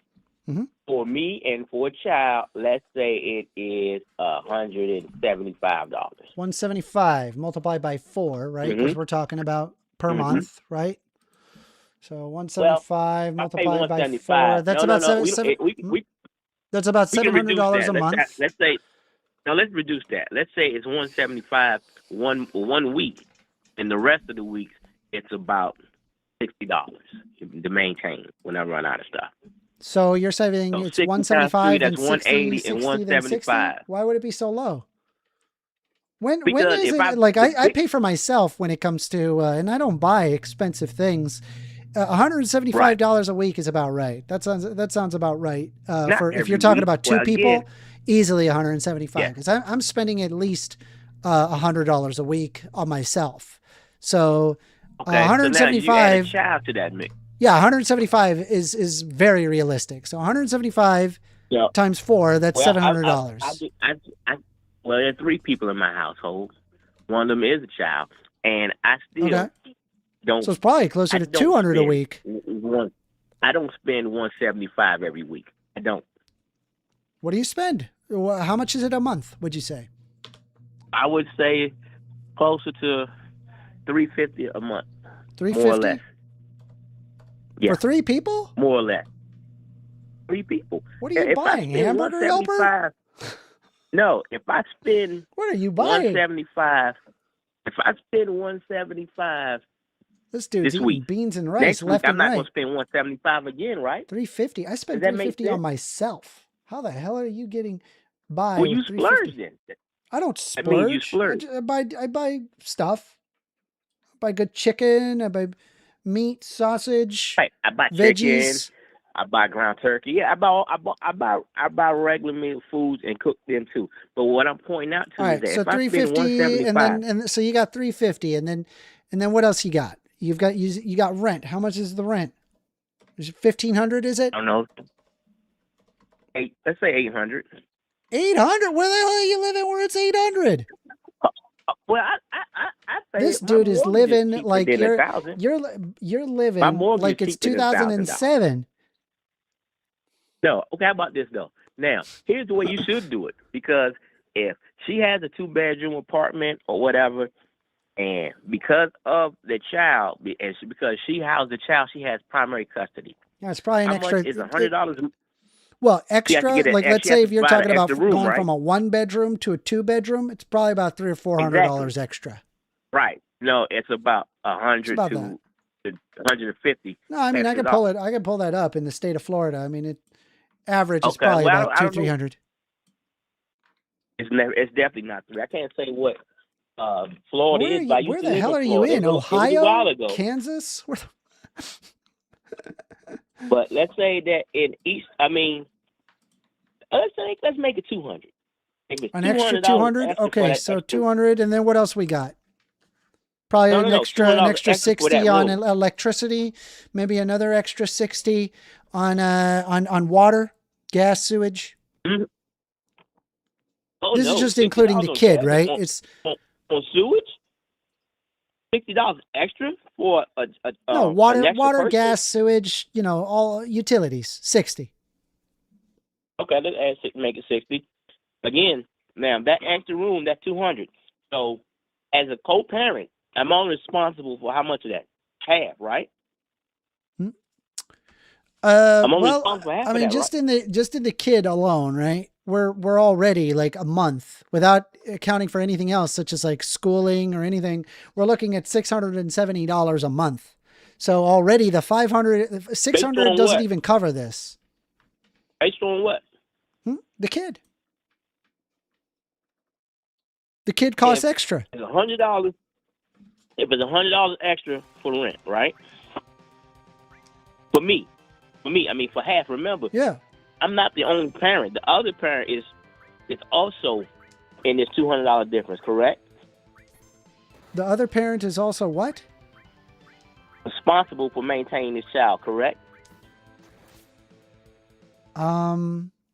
So yes. the other parent, if they decide that they don't want anything to do with the child in their No. The primary parent, the parent that houses the child, who has that has the primary custody. If there's a difference of $200 from this from 2-bedroom to 100, from a 2-bedroom to a 100 to a 1-bedroom apartment, that's $100 that I need to pay for that, right? I'm sorry. Can you repeat correct? that? If a 1-bedroom apartment is $800, If a two-bedroom apartment is well, okay. So here's the thing. $1,000. You know, we're getting a little lost in the math. Why don't you tell me what your point is? My point is that me as a co-parent should be paying half of those expenses, correct? I don't know how it's calculated. I don't know how I would want to go about it. I think that it should be equivocal to assuming that the two parents are together, that the child lives a specific quality of life. That quality of life must be maintained if the parent wants nothing to do with the child.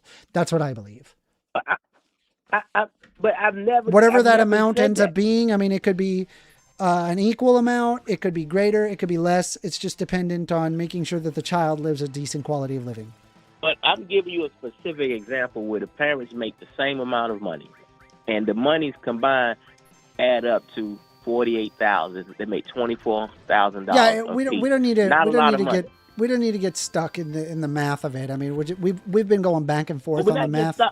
Okay, here's And the math. and I gave you my 50%. reasoning. It's gonna vary wildly depending on the situation. But I'm talking about the scenario that I gave you, and the thing is, here's the biggest math I'm pointing out: 50%. Yeah, the scenario would be ensure that the child lives the same life as if that the parents were together. That's it. 50% is what No, they should be both spending. no, not 50%. If they make the same amount of money, why shouldn't they be?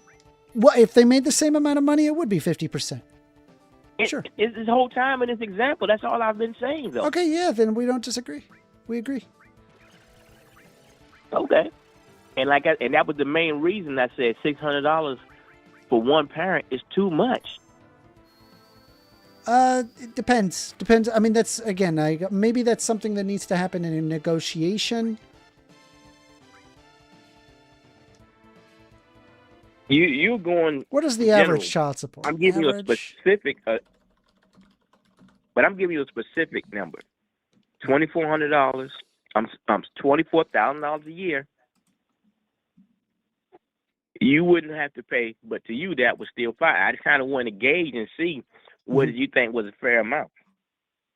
It's not a good amount. It depends on ensuring that the child has the same livelihood.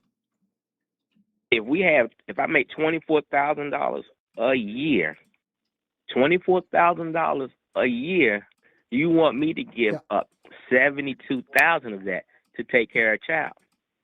So when I'm not the only one responsible for that child. So what matters is there's some factors. So the number one factor that I've been harping on is that you're there to replicate the support parents would have provided that if the parents were living together, splitting it based on each parent's share of combined income. Then there is time sharing, custody, where the more overnights a parent has with their child, the lower their support obligation becomes. There's also the child's needs, such as healthcare, childcare, and special needs, such as disabilities, that are added into the basic support amount. And then there are state guidelines, which state having specific formulas and percentages, such as I know Florida uses a 5% for one child on an income over $10,000, for example. 5% of what? The payment. I would have to look it up exactly based on income. So you have to pay 5% of your income. Let me take a look here. That's what you say. I got to look at it. I got to look at the details. I'm reading off of law info here. So if your parents' income is less than the amount suggested by a chart, the payment amount is calculated on a case-by-case basis. Courts try to ensure that an increase in pay would also result in an increase in child support payments. If the combined net income of both parents is more than $10,000 a month, then the amount of income over $10,000 is multiplied by a percentage determined by the couple's number of children. For one child, the percentage is 5%, and for two children, it's 7.5%.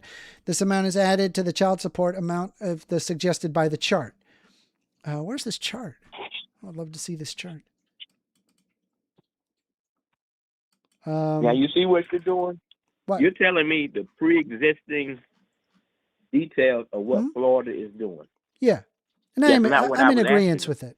I think it's a good thing. But what you just said was that you think that somebody who makes $2,000 should be giving up, let's see, $600 of that. What is that, about 35%? Sure. Now, I know a dude who worked and there was inclement weather. And the thing was that his child support was taken out of his check. He got paid every week. When we didn't work because of the weather, they took all, we missed like 3 days. They took his entire check. Yeah. Was that right? I mean, it depends on the situation. I don't have enough details to tell you. Scenario. I don't know enough details. Okay. He works. He gets paid every week. I don't know the specific amount. He couldn't work 3 days of that week because of the weather. They still took the regular amount that they take, because he couldn't work, and they took his entire check. Was that right? Like I said, I don't know enough. I don't know what to tell you. I don't know enough about the individual. I think there's more details that I'm not aware of. I mean, is he paying his child support typically, and he's just avoiding it? I don't know. I don't know what he's doing. No, I just told you what it was. They took out his check every week. He got paid every week. They took it out every week. But this week, he was unable to work because of inclement weather, and they still took the regular amount. Okay. And you're like, I don't know. That may not be enough information. Yeah. Okay. As a father, that is not what reality is, because if I'm going to pay X, Y, and Z this week to get my child something, but I have less money than usual, guess what I do? I don't get it this week. Yeah. Well, does that make sense? You see the point I'm making? Yeah, no, I get what you're saying. I mean, maybe that's a discussion that should be had to the court regarding child support payments, because the child support isn't aware of what's going on. Disclosing that information is probably important to maybe remit payment. Oh, did we just hang up? You're on the line with First Amender. My bad. What happened? I hung up for some reason. I mean, I pressed the button. My bad. Yeah. I was saying you should probably have to talk with the court if you feel like that something happened with your job where you can't pay. By the time that, it should just be percentage based. If you go by percentage, you go by percentage. That way you don't have, okay, if you say, in some cases it is percentage based.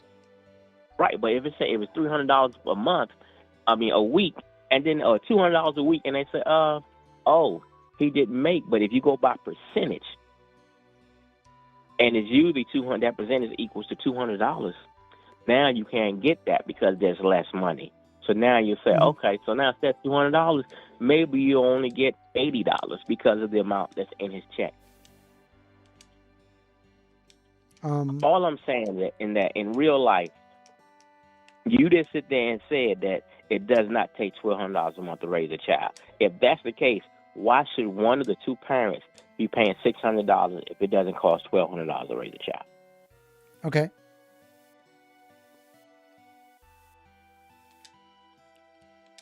I'm asking you, why should they? Oh, for the sake of the child. Yeah, no. I mean, but why should one pay $600 if it doesn't cost $1,200? Why is one of them paying $600? Why is one of them paying $600? Yes, for the well-being of the child. But no, there are two parents involved, correct? Two parents. Yes. Well, it doesn't take $1,200. So why is one of them paying $600? Why is one of them paying more than half? So ensuring that the child lives the same quality of living as if that they had both parents involved. You're talking about a marriage where the child was there. I'm not talking about, hell, that's less than half of of the Yeah, I mean, I don't children know, in the man. I United mean, we're States. going in Like, circles. We just have to agree to disagree. but no, here. no, no. Okay, let me summarize. Let me simplify this. Why is one parent paying more than the other parent, and they make the same amount of money? Yeah, I don't know. I don't know. It's case by case basis. I don't know exactly the reason. In this scenario, I've only given an example of when I said about the guy who didn't get his full check. Everything else has been about the same scenario. $2,000 a month. The other parent makes the same amount, and you were okay with one of the parents, the non-primary parent paying $600 a month, even though you say it doesn't take $1,200 to raise a child. I don't know. I don't know what you're looking for. I'm not sure what else to say to you. I'm curious, why do you think one parent should be paying more than the other, and they both to make ensure the that same the amount of parent money? pays to ensure that the child lives the same quality of living. I didn't say anything about more there. I said it should be the same, and you're saying that I didn't say that. Well, if I say you said it doesn't take $1,200, then why is one of them paying $600? I don't know what you're doing, right? I said it very plainly, and I'm doing it again. If they're making the same amount of money, you would owe the same amount. I don't see what the problem is. Okay, well, $600 is far too much for one parent to be paying. But anyway, as far as the what was that happened this week? Well, I already know how you feel about it. You hate Trump, so. Hell yeah. Fuck Trump. Yeah, Fuck Trump. I agree. I don't get fucking how. piece What of about shit, the Somalian, bigot, moron. Did you Fuck see the that guy. Somalian guy who was supporting him, and Yeah. then Trump turns around and says, "You basically fuck you, your whole country and shit." I voted in All a of you. leopard and it ate my face. I don't know why. Classic case of Yeah. leopards ate my face, bro. Hey, and I also Classic. said when I said, well, how'd that working out for the Hispanic community? It's when the a lot of guy. them supported Trump. Is classic. They were like, well, they were talking about them. They weren't talking about me. They were talking about them. And then it doesn't matter up until it means that they go after you. And then for some reason it clicks. You go, oh crap, there's something wrong. I just wish people were smarter where they could empathize with people that are not them and say, that's wrong. Exactly. Well, it's like some people, and I'm going to say this, high percentage of people on the right that say that they don't care about something until it happens to them. Yeah. 100%. I don't get that, and I've never voted or thought like, well, I always felt like I was going to be okay. I always felt that way. I was going to be okay. So I started thinking about what about others who aren't me, who aren't going to be okay, where their things are hanging in the balance. I just don't. Yeah. I don't understand how you felt like. It's like when I was 12 years old, I remember hearing about immigration for the first time. That was the days of people used to say immigration, and they used to have running jokes about people running off and leaving a soccer field or leaving a public area or whatever. Can I ask what exactly happened to you where you felt that it wouldn't happen to you, and then for whatever reason it did? What happened under Trump where that has happened to you? That I felt like it wouldn't happen? Nothing. Yeah, whatever, because you seem to allude to it. No. Everything that he's doing, I felt like he would do. He's just gotten more and more brazen because it's like a child. Well, mom and dad said something, but they didn't take anything away from me, so I'll do that again. And they get bolder and bolder and bolder and bolder and bolder. Yeah. And that's all. But there's nothing that he said that he's done that I'm like, oh my God, I wouldn't believe he would do that. Oh, yeah. No. I knew he was a POS the whole time. Good. And he showed us. I did as well. I knew this even during his first term in office. it became obvious to me that he had no idea what he was doing. Yeah, he didn't. But he has more of a plan now to get right to the good stuff for him. I mean, like, he's basically just emollients clause, which means that he can't enrich himself via the office, just thrown out the window. He's come up with his own cryptocurrency, and it's fucking crook. It's incredible. Fucking crook is what it is, right? It's a really good way to get a Russian oligarch to throw millions of dollars at Donald Trump, and that not raise any suspicion whatsoever. Really good way, right? And his argument is that, well, it's not under him, right? He's a co-founder emeritus, which means that he is not legally bound to any of the money. Instead, it goes to his son. And it's like, you think that doesn't personally benefit Trump to receive millions of dollars in a cryptocurrency, which, by the way, we have no idea who these people are. They just show up to dinners and they show up receiving special treatment from Donald Trump. It's one of the most corrupt things that I could imagine. I can't even imagine a Democrat being so brazen. It's only one of, because you see people who like, oh, so-and-so went to this dinner for Trump, and oh, lo and behold, their loved one was able to get out of jail within the next 6 weeks. Yeah. Oh, like you also imagine they had 4 more years. Yeah. What do you think about Ghislaine Maxwell getting moved to a minimum security prison? Minimum security. And she's got the works over there. Like, it's funny, right? There was that interview with Ghislaine Maxwell. And then Ghislaine Maxwell was like, I only heard that Trump he didn't do anything wrong, which, by the way, we know Ghislaine is a known liar. They've been lying their entire life in order to cover for Epstein. And then there she is talking about Donald Trump, saying, oh, well, we're just, Donald Trump has only been a perfectly fine gentleman and has not had anything to do with underage girls. And then but a week goes by, 1 or 2 weeks. I never witnessed him doing anything inappropriate. Yeah, one or 2 weeks goes by. All of a sudden, she goes to a minimum security prison. Nobody raised a red flag. Hold on. Oh, how about this, though? How about the fact that who is a child trafficker to say what's inappropriate about her judgment? True. Is her judgment count on what's appropriate and inappropriate? Yeah. Really? Oh, well, she said it, so I'm going to go by what she said. Telling you, man, these Republicans, they're completely off their gourd. It's wild to me. And the thing is, and the reason he's able to do what he's doing is because the Congress and Senate just sitting by and doing nothing. He is just ramrod things that are supposed to be under purview of Congress, and they have refused to do anything. Yeah. It took them to the point where the Epstein stuff was going to come out, and they were going to have to go out there in front of the cameras and say, I'm against this information coming out. What do you think? Do you think that Donald Trump is likely, that he is likely has messed around with kids?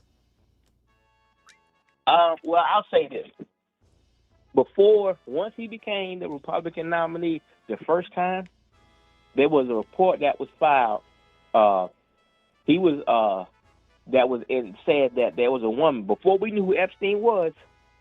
That this woman said that while she was a child, I think she was 13 or 14, she said that she was raped by Trump, and Epstein came into the room after the fact and said that, hey, we know who you are.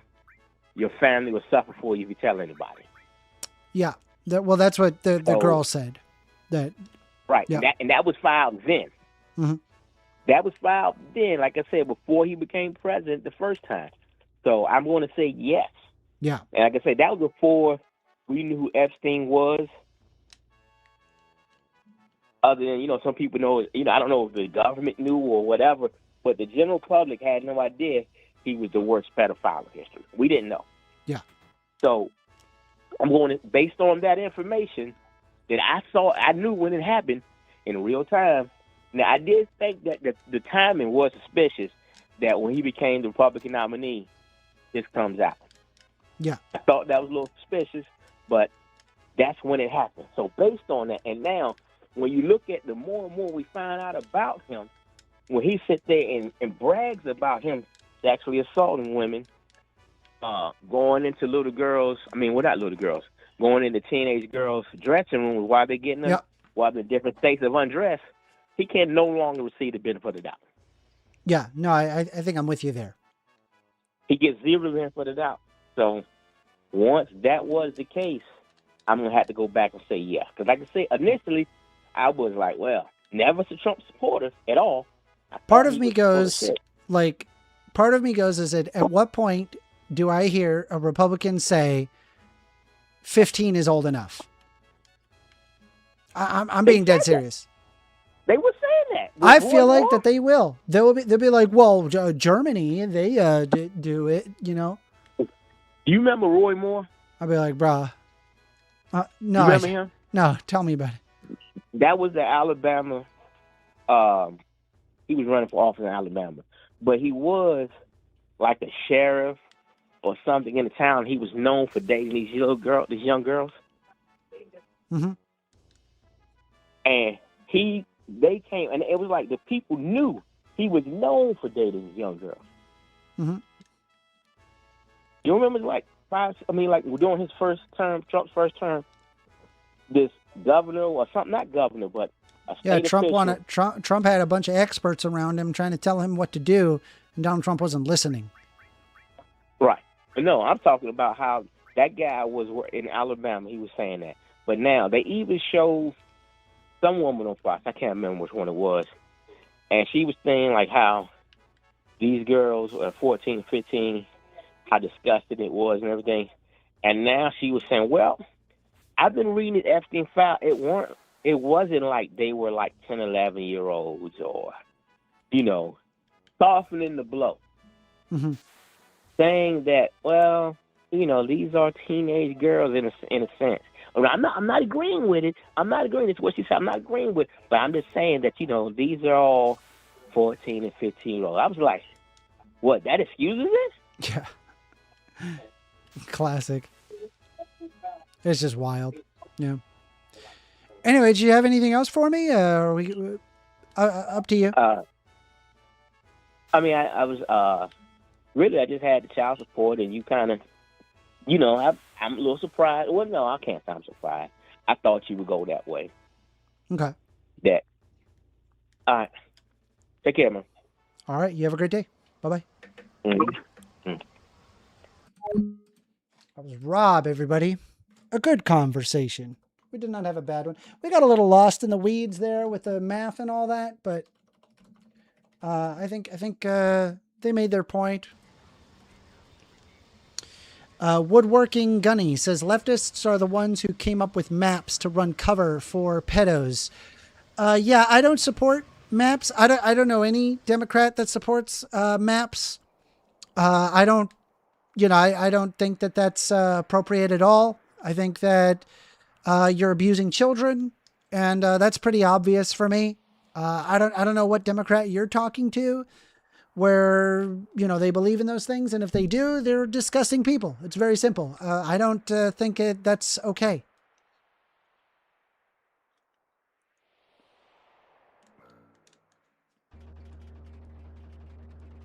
Oh man, this is kind of cool. Robin says, I wonder how much of our brain is just down to having thumbs, LOL.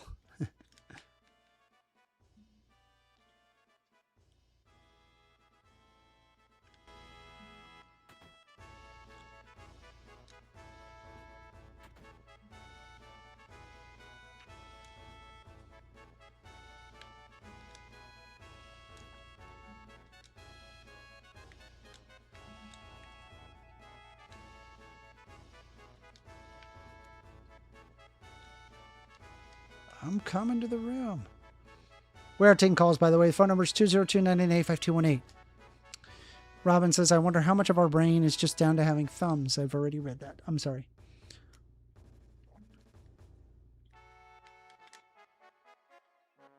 Uniform locker.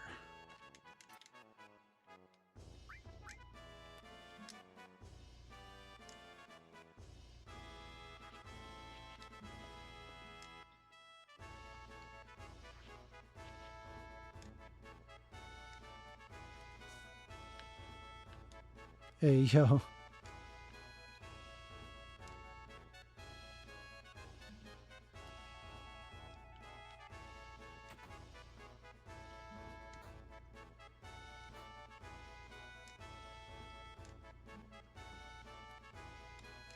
The welcoming march.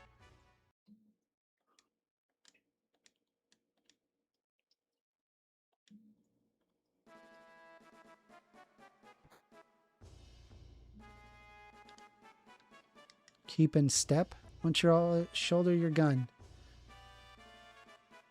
Okay.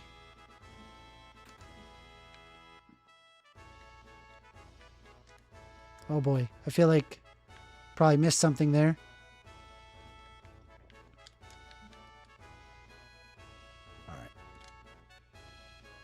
Alright. AWOL says, good call. It was a good call. Forever Rain says, Robin, I get you. It's not all or nothing thing either. Robin says, read it again if you like, Amender. Sorry. My fault. Bobro says, AWOL thoughts. When did Trump brag about sexual assault? Bro, he bragged about grabbing women by the P word. Yes, that did happen. Robin says, you better get this right or I'm unsubbed. No, wait, are you being serious? Please don't be serious. I'm definitely going to mess this up. And I like you, Robin. I don't want that to happen. I'm assuming you're joking, but hopefully you're not joking. Oh, God. What do I do? Behold 7 woes. So step 1 on debating a woke liberal. Don't, because their mind is already made. But that's funny. What game is this? My mind's not made. I will change my opinion on new evidence that gets presented to me. You will see me change my opinion instantaneously. I will.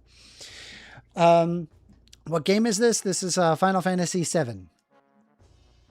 Man, that's a big gun, bro.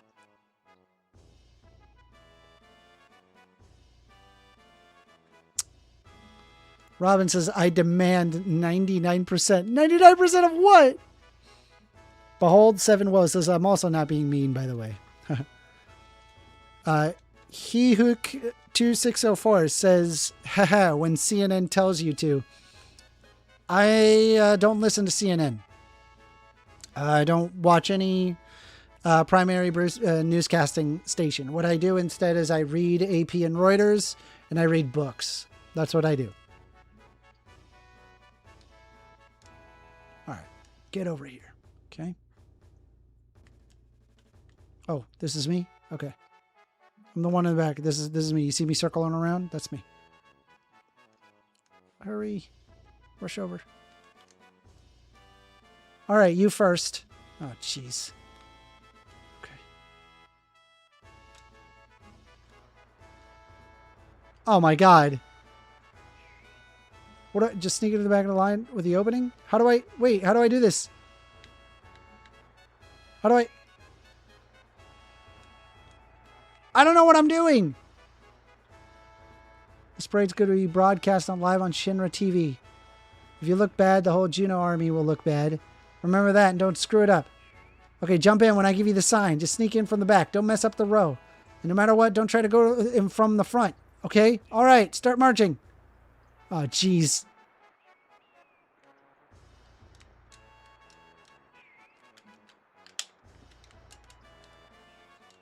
I don't know what I'm doing. There we go. Don't play around. Oh, jeez. Okay, I'm trying. Why am I just stuck in place?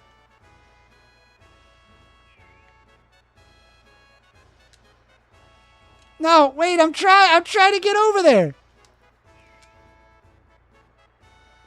What do I do?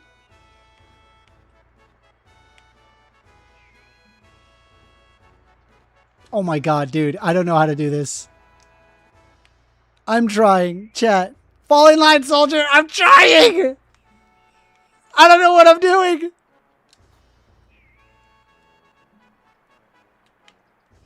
Okay. What did I do? What the hell was that soldier doing? I don't know. I don't know what I'm doing. You're on the line with First Amender. Hey, First Amender, how you doing? Hello. What you want to talk about? What's your name? Guacamolekid. I've talked with you before. All right, Guacamolekid. What you want to talk about? Hey, man. First, before we start, I had just a couple of general questions, and I don't want anything specific or anything, but I was just wondering. I'm trying to get an idea. Are you still in school? No. I graduated a long time ago. So you graduated from college? Yes. Oh, so approximately how old are you? I'm 36. Damn, you're a young-looking dude. Thank you. Appreciate it. Has anybody ever told you that? Yes. You are a young-looking person, man. I attribute not going out in the sun very often. Yeah, it's working. Shoot, man. Hey, I was wondering, and I had a few other questions. Okay, I see you playing a lot of video games and stuff. Do you have any? Do you have a full-time job that you work? I do. Oh, okay. Yep. What are you? Are you a lawyer or something? It sounds like I'm a systems administrator. Oh, okay. Yeah. Interesting. Because man, I tell you, I was having a hard time guessing your age. Oh yeah. Okay. Okay. Well, I wanted to get a frame of reference because. So that would put you at about 36. So when you were, I'm trying to think about a long time when the cell phones and computers kind of really came, to where we had the internet and all that stuff. Probably about 2002. Did you grow up with that? I did. Okay, because I'm 66. So throughout high school and college and everything, I didn't have the internet, and I'll tell you, going to the library and trying to do assignments is totally different than being able to have the convenience of having everything right at your fingertips. Oh, 100%. You know what I mean? Yeah, no, yeah. I remember having to do the library thing, and honestly, I'm starting to reconsider the library thing because I don't know, dude. Knowledge has gotten so bad online, and we're only eroding away at our knowledge base by having AI. I think it's actually making things worse. I have to tend to agree with you on that. Now, it does make some funny memes and stuff, the cats with the shotguns and stuff. Sure. Yeah. I like that. The water cannon. Yeah, the water cannon. The dog opens up their mouth and a water cannon. It's pretty wild. But, so I was just trying to get a general frame of reference because sometimes if you don't kind of have an idea where somebody's at in their life, it's hard to kind of relate kind of what kind of in a conversation. Yeah. Yeah. Because when I was a teenager and a young person, I played in a Grateful Dead band, and I still play in a band. But all my friends and my whole crew, that I played with, and all the people that would come and see us and we associated with, were mostly hippies, you know what I mean, and stuff. And so somebody just for fun, somebody had just said, Trump 2028. Yo, here's your Trump 2028, bro. Dude, Trump is old now. What are you doing? Trump is going to be a fucking mummy. No, I'm talking about, no, not you. I'm saying okay. Trump 2028. Bro, somebody just said in my chat, Trump 2028. And I'm like, bruh, Trump 2028 going to be like a fucking mummy, bro. That dude is so old. Trump is like 1,000 years old, dude. And you want another 4 years of this shit? Holy crap, dude. You're brain rotted. Sorry, not you. Okay. Well, now let me kind of make a little bit of my point. Okay, I gave you a little background. I used to play in a band. I worked at a job for a little less, about 39 years and 11 months. Is how long I worked before I finally retired. Okay. And back in the day, in the scene that I was in, the Grateful Dead type of scene, if you go follow them around, see their concerts once in a while and stuff like that, the people were focused more on the music and the things that they had in common. Now, there were political differences, don't get me wrong, but it wasn't like it is today, where everybody's always nitpicking and kind of got such an extreme side. You know what I mean? People would have conversations. Sometimes they'd get heated, but it was a little different. You know what I mean? Today, it seems like it's just so. Once you pick a side, you're on the far side of it. You know what I mean? Mm-hmm. At least in somebody's mind. Yeah, no, you know what I mean? The level of vitriol has definitely picked up. I mean, originally I used to be a Republican, and I remember that it was all about like fiscal conservatism and austerity, and government get out of the way, let people decide, let the market decide. It was that whole idea, and it's like we've just rode so far away from that it just is. It's not even recognizable anymore. Yeah, well, I have to totally agree with you. I was going to say back kind of. I was always kind of a little bit conservative just by nature, but like I said, I have a lot of most of my friends are hippies. You know what I mean? And I still play. Like I said, I still play in a band. And everything, and so I mean, I've never really changed, but the world around you tends to change whether you change or not. Mm-hmm. But back in the late 90s and early 2000s, after 9/11 and stuff, I remember that, all that involvement in Iraq and everything. I was, at the time, when I voted, I was voting for the things you're talking about, like fiscal conservatism and things like that. Just trying to be common sense. But at the same time, Bush got us into that war. And, you want to support your country and all that stuff and everything. And it happened. Years went by, and then the internet became more and more kind of divided and stuff, but more information came out about, various aspects of history. I mean, things that you might not have. Why do you think that we went to Iraq? Why do you think that is?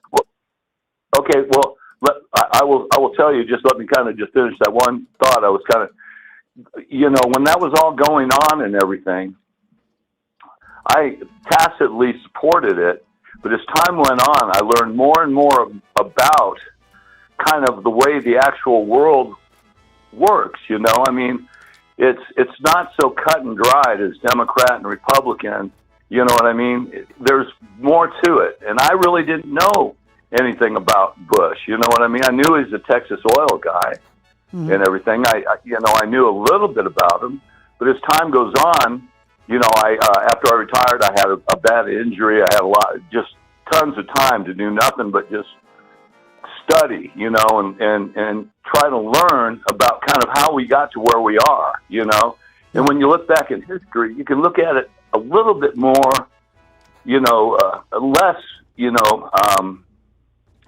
the lens of what we're looking at today. You can kind of look at things in terms of hindsight, is what you're trying to tell me.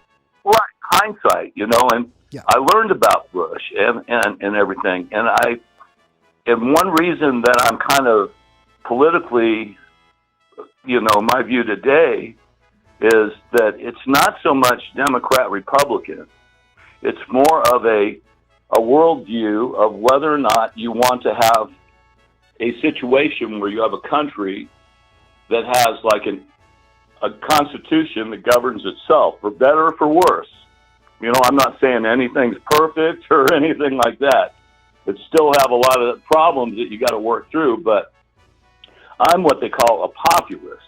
I want to have a country that follows our own constitution. I don't like the idea of a world government. Well, let me ask you this. Do you think, do you think, are you happy with what Trump is doing regarding wanting to revoke birthright citizenship? Well, let me stick with the point we're at, because then we'll get on to a whole different tangent. You know what I mean?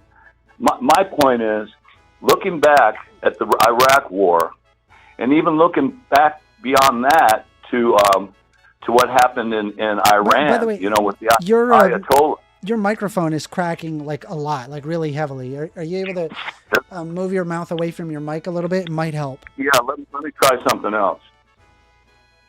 Is this better? I think so. Okay. But what I'm saying is that now, looking back in hindsight, I know that Bush is kind of a member of this side, whatever you want to call it, that wants to be more of a globalized world. You know, you look at like the Klaus Schwabs and George Soroses and everything. Their thing is they want open borders in kind of a melted society. You know what I mean? Where everything is kind of the same. You know, I mean, it's hard. They don't want to have individual countries that have individual constitutions and everything. So, you know, to me, back in the day, being a Republican, I was always kind of a populist and didn't even know it. But Bush is in this club that is this globalist club. And, you know, I didn't know it at the time. I didn't have enough information. I hadn't been exposed to enough information to know what they were about, where they're from, even the historical events and things that happened way before Bush and all this stuff, you know. So I'm a Republican, but looking back, you know, Bush was a horrible president, you know. Yeah. He started those wars, and it led to a lot of the problems we're having now, you know. But when Obama came along, Obama is a globalist too. You know what I mean? If you look at it, they're actually related. What is a globalist to you? A globalist is someone who believes in the concept of a one world government. If you look at the UN and you look at the WEF, I mean, I don't think anybody is arguing in favor of a one world government. I mean, so I consider myself to be a globalist. I don't believe in a one world government. However, I do like the idea of international trade. And I think that there exist countries that are able to produce things better, be it a service or product or whatever it is.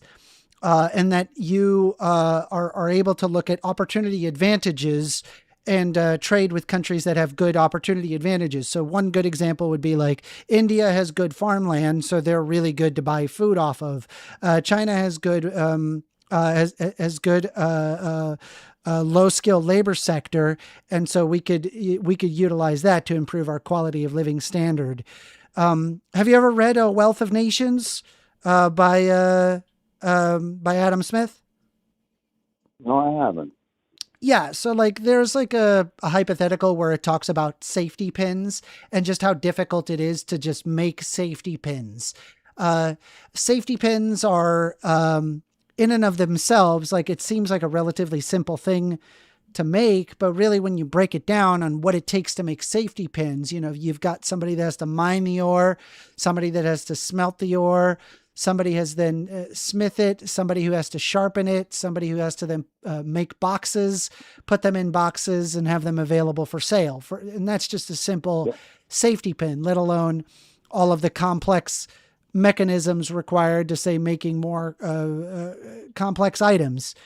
And when you have people who are specialized in a particular field where you have like a smelter, a miner, there's going to be people that are better suited for doing a particular job. And as a result, you end up with more safety pins.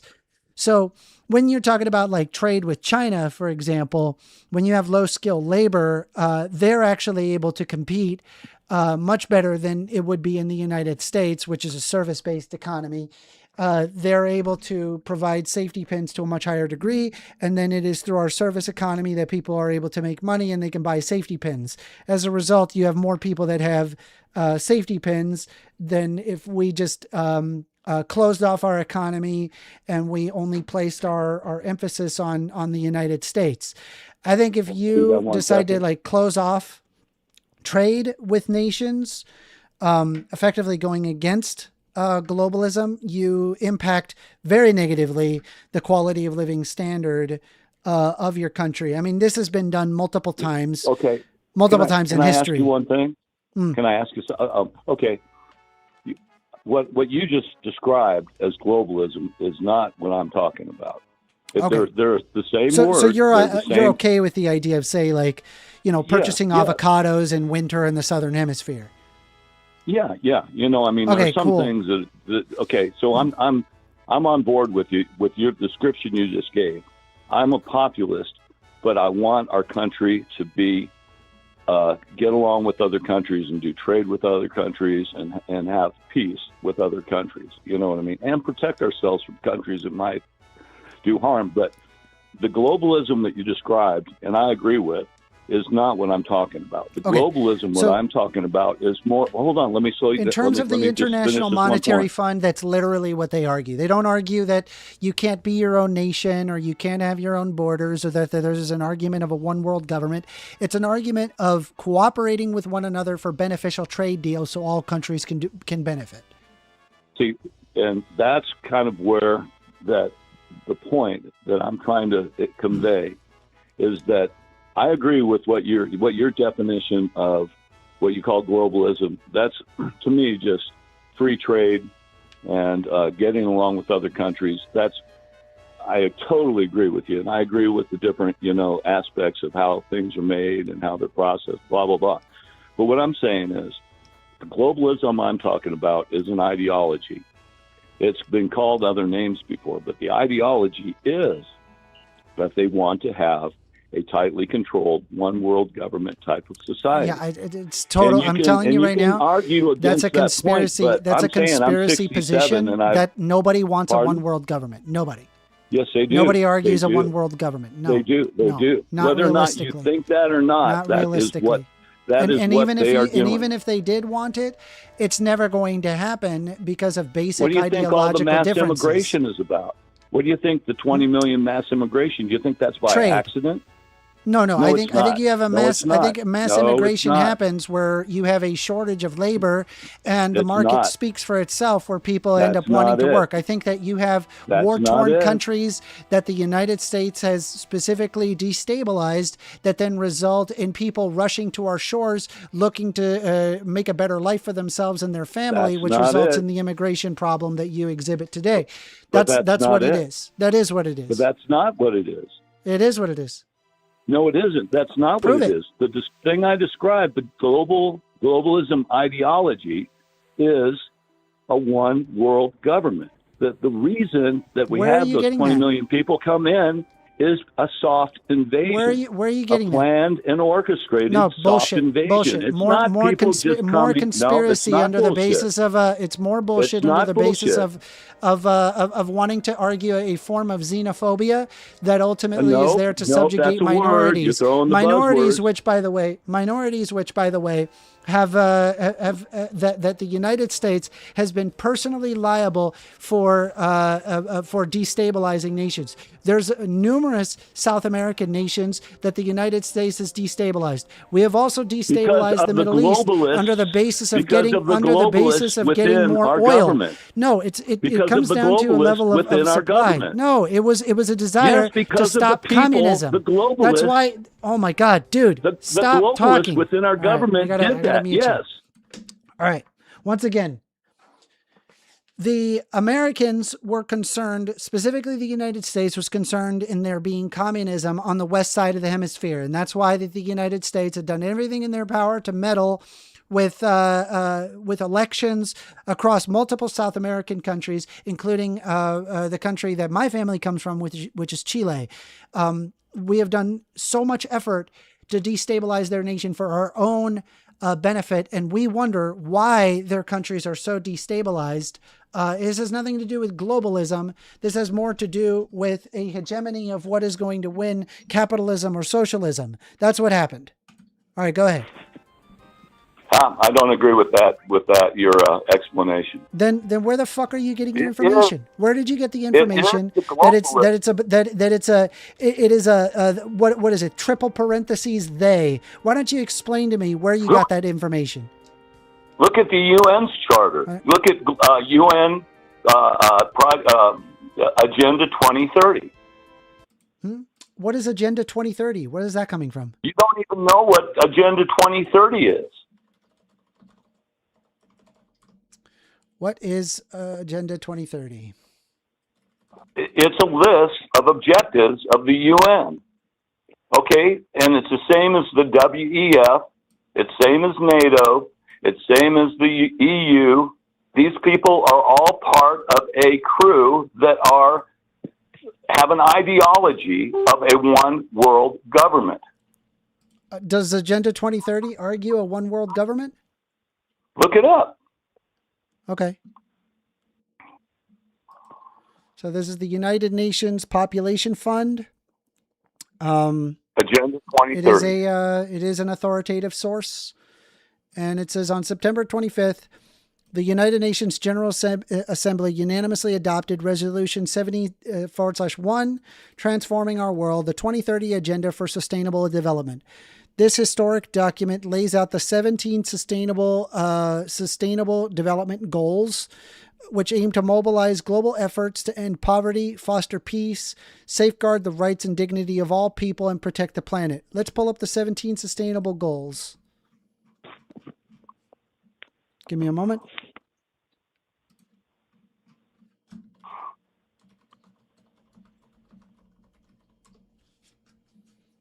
Let's pull it up. Give me a sec.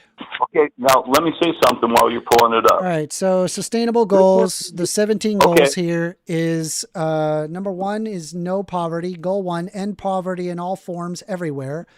Goal number 2 is end hunger, achieve food security and improve nutrition and promote sustainable agriculture. Goal 3, good health and well-being, ensure healthy lives and promote well-being for all at all ages. Goal 4, quality education, ensure inclusive and equitable quality education and promote lifelong learning opportunities for all. Gender equality, achieve gender equality and empower all women and girls. Goal 6, clean water and sanitation, ensure availability and sustainable management of water and sanitation for all. Goal 7 is affordable clean energy, ensure affordable, reliable, sustainable modern energy for all. Decent work for economic growth. Promote sustained, inclusive, sustainable economic growth, full and productive employment, and decent work for all. Industry, innovation, and infrastructure. Goal 9, build resilient infrastructure. Promote inclusive, sustainable industrialization and foster innovation. Reduce inequality within and among countries. Goal 11, make cities and human settlements inclusive, safe, and resilient and sustainable. Goal 12, responsible consumption and production, ensure sustainable consumption and production patterns. Goal 13, climate action, take urgent action to combat climate change and its impacts. Goal number 14, conserve and sustainably use the oceans, seas, and marine resources for sustainable development. Life on land. Goal 15, protect, restore, promote sustainable use of territorial ecosystems, sustainably manage forests, combat desertification, and halt and reverse the degradation and halt biodiversity loss. Goal 16, promote peaceful and inclusive societies for sustainable development, provide access to justice, and all build effective, accountable, inclusive institutions at all levels. Goal 17, strengthen the means of implementation to revitalize global partnership for sustainable developments. Where are you seeing the one world government? What do you think you just read? You just read those guys are telling everybody. I read desires to improve people's quality of living standards throughout the entire world. Where are you getting that they want a one world government there, buddy? You just read a list of 17 things that it's none of their fucking business what our country does. What? The goal is to make life better for people. No, it's not. That's globalism, man. That's I like it. I think this is these. If we could accomplish even half of these things, we would empirically make the world a much better place. I do believe in our Constitution. No, you don't. You believe in our Constitution. Do you believe in our Constitution? Do you believe in our Constitution? That is your Constitution, dude. Do you believe in our Constitution? I do, but you don't. So do you believe in ending birthright citizenship? Do you agree with Donald Trump's idea of ending birthright citizenship? Yeah. All right, yeah. So you don't believe in the Constitution. Cool. Good talk. Yeah, I do. Why should somebody be able to get pregnant in China, take a You plane just over sat here, there arguing that you want to revoke birthright citizenship because of your retarded bigotry. All right, good talk, buddy. You just wanted to end birthright citizenship, Guacamole. Yeah. You just said and you say that's written in the Constitution. You're perfectly okay with ending the Constitution. No, that is in the Constitution. Birthright citizenship is in fact in the Constitution. You want to revoke that on the basis of arguing your xenophobia, right? You want to end birthright citizenship. Did you know that I received birthright citizenship? So what? I shouldn't be a citizen? Do I look good enough for you? You're just being a racist. My parents are from Chile. Did your parents just come over here to have you to become citizens? I don't think that was the purpose. I think they just wanted a kid. Okay, but what I'm saying is But I received citizenship on the basis of birthright. Both of my parents came from Chile, and they came here to the United States, and because they had me, I received birthright citizenship. And you're sitting there with your racist ass saying that we shouldn't have birthright citizenship. You're the one wanting to revoke birthright citizenship. What other reason other than just racism? How dare you call me a racist? Why don't you explain to me why you would want to end birthright citizenship and it not be racist? Because why don't you help me out? Being abused. Because what's it's being abused? Am I abusing it? Abused. You fucking racist. You old fucking racist. Abused. You're a racist. No, dude. You're the one arguing racism. You're a racist. Call me a racist. You Guacamolekid. Yeah, no, you're the one arguing racism. And by the way, you sat there very much caring about the Constitution, but you're perfectly okay with wanting to revoke the Constitution on the basis of basic human rights that are just simply assumed in most modern countries. But when Donald Trump wants to end a basic human right that is guaranteed by the Constitution, you're perfectly okay with it. You're a hypocrite, dude. It's good talking to you. Good talking to the racist hypocrite. Have a good day. There's tons of other countries that allow you to do that. Why don't you Google it? Name one other country you can do that. The Netherlands. One other country. What's anyway, another country? It was good talking to you. I said the Netherlands. Good talking to you. The Netherlands. Have a good day, Guacamole. Bye-bye. One country. Imagine wanting to be in favor of protecting the Constitution and then perfectly okay with revoking rules in the Constitution. It's always rules for me and not for thee. It's super common. These people are fucking racist, bro. Fuck this racist bullshit.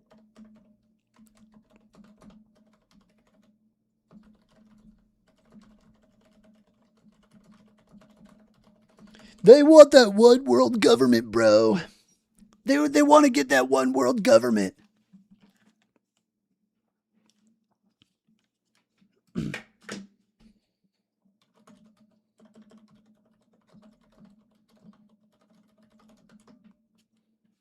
Yeah.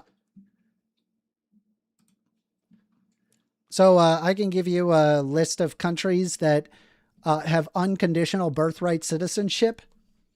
There's a ton of different countries that do. You can look at let's take a look here.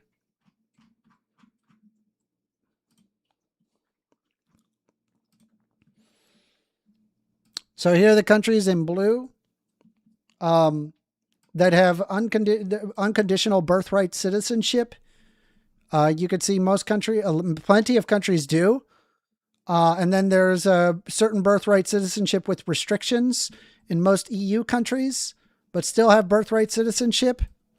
And Donald Trump, I guess my problem is like, really what that is it's obfuscating the actual problem, right? Because he was sitting there arguing that we should protect the Constitution, right? He had an originalist interpretation, but Donald Trump is perfectly okay with revoking rules of the Constitution, such as birthright citizenship, albeit for his racist intent. And he's perfectly okay with ending it.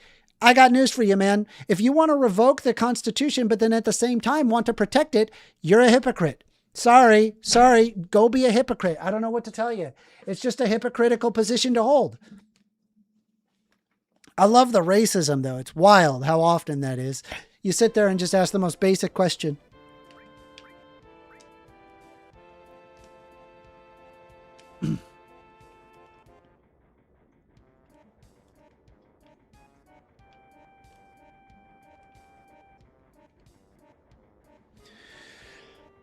I don't understand what y'all say. Sweden is such a great country. Why are they not being swarmed with immigrants? They did have a lot of immigrants. There are a lot of immigrants in Sweden.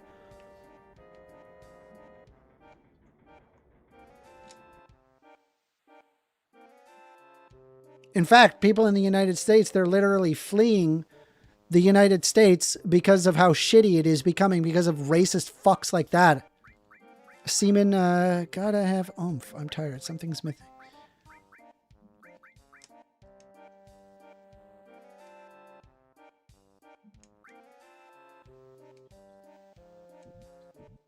Okay.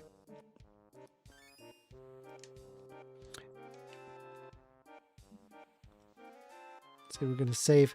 I'll be honest with y'all. I'm kind of hungry. I want to grab something to eat. We've been streaming for about 4 hours.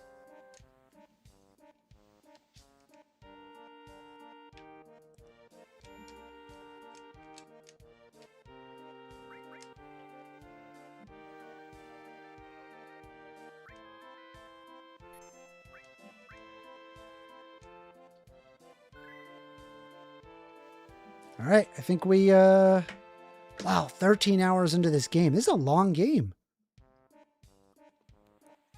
And I'm sure we got plenty more because there's 3 discs. Jesus, 3 discs. That's just wild. All right, y'all. I'm going to call it here. I really enjoyed the calls today. If you haven't subscribed, consider subscribing. I'm here to argue the progressivist lens. I want y'all to hear it out because I think it is more rational than right-wing perspectives. If you like what I had to say, consider subscribing. If you hate what I had to say, well, hey, you know, whatever. It is what it is. You don't, you could subscribe just to hate watch me. You know, there's plenty who already do that. So I don't really mind either way. Thank y'all for the conversations, and stay tuned for more. There's going to be more. You have yourself a great rest of your day.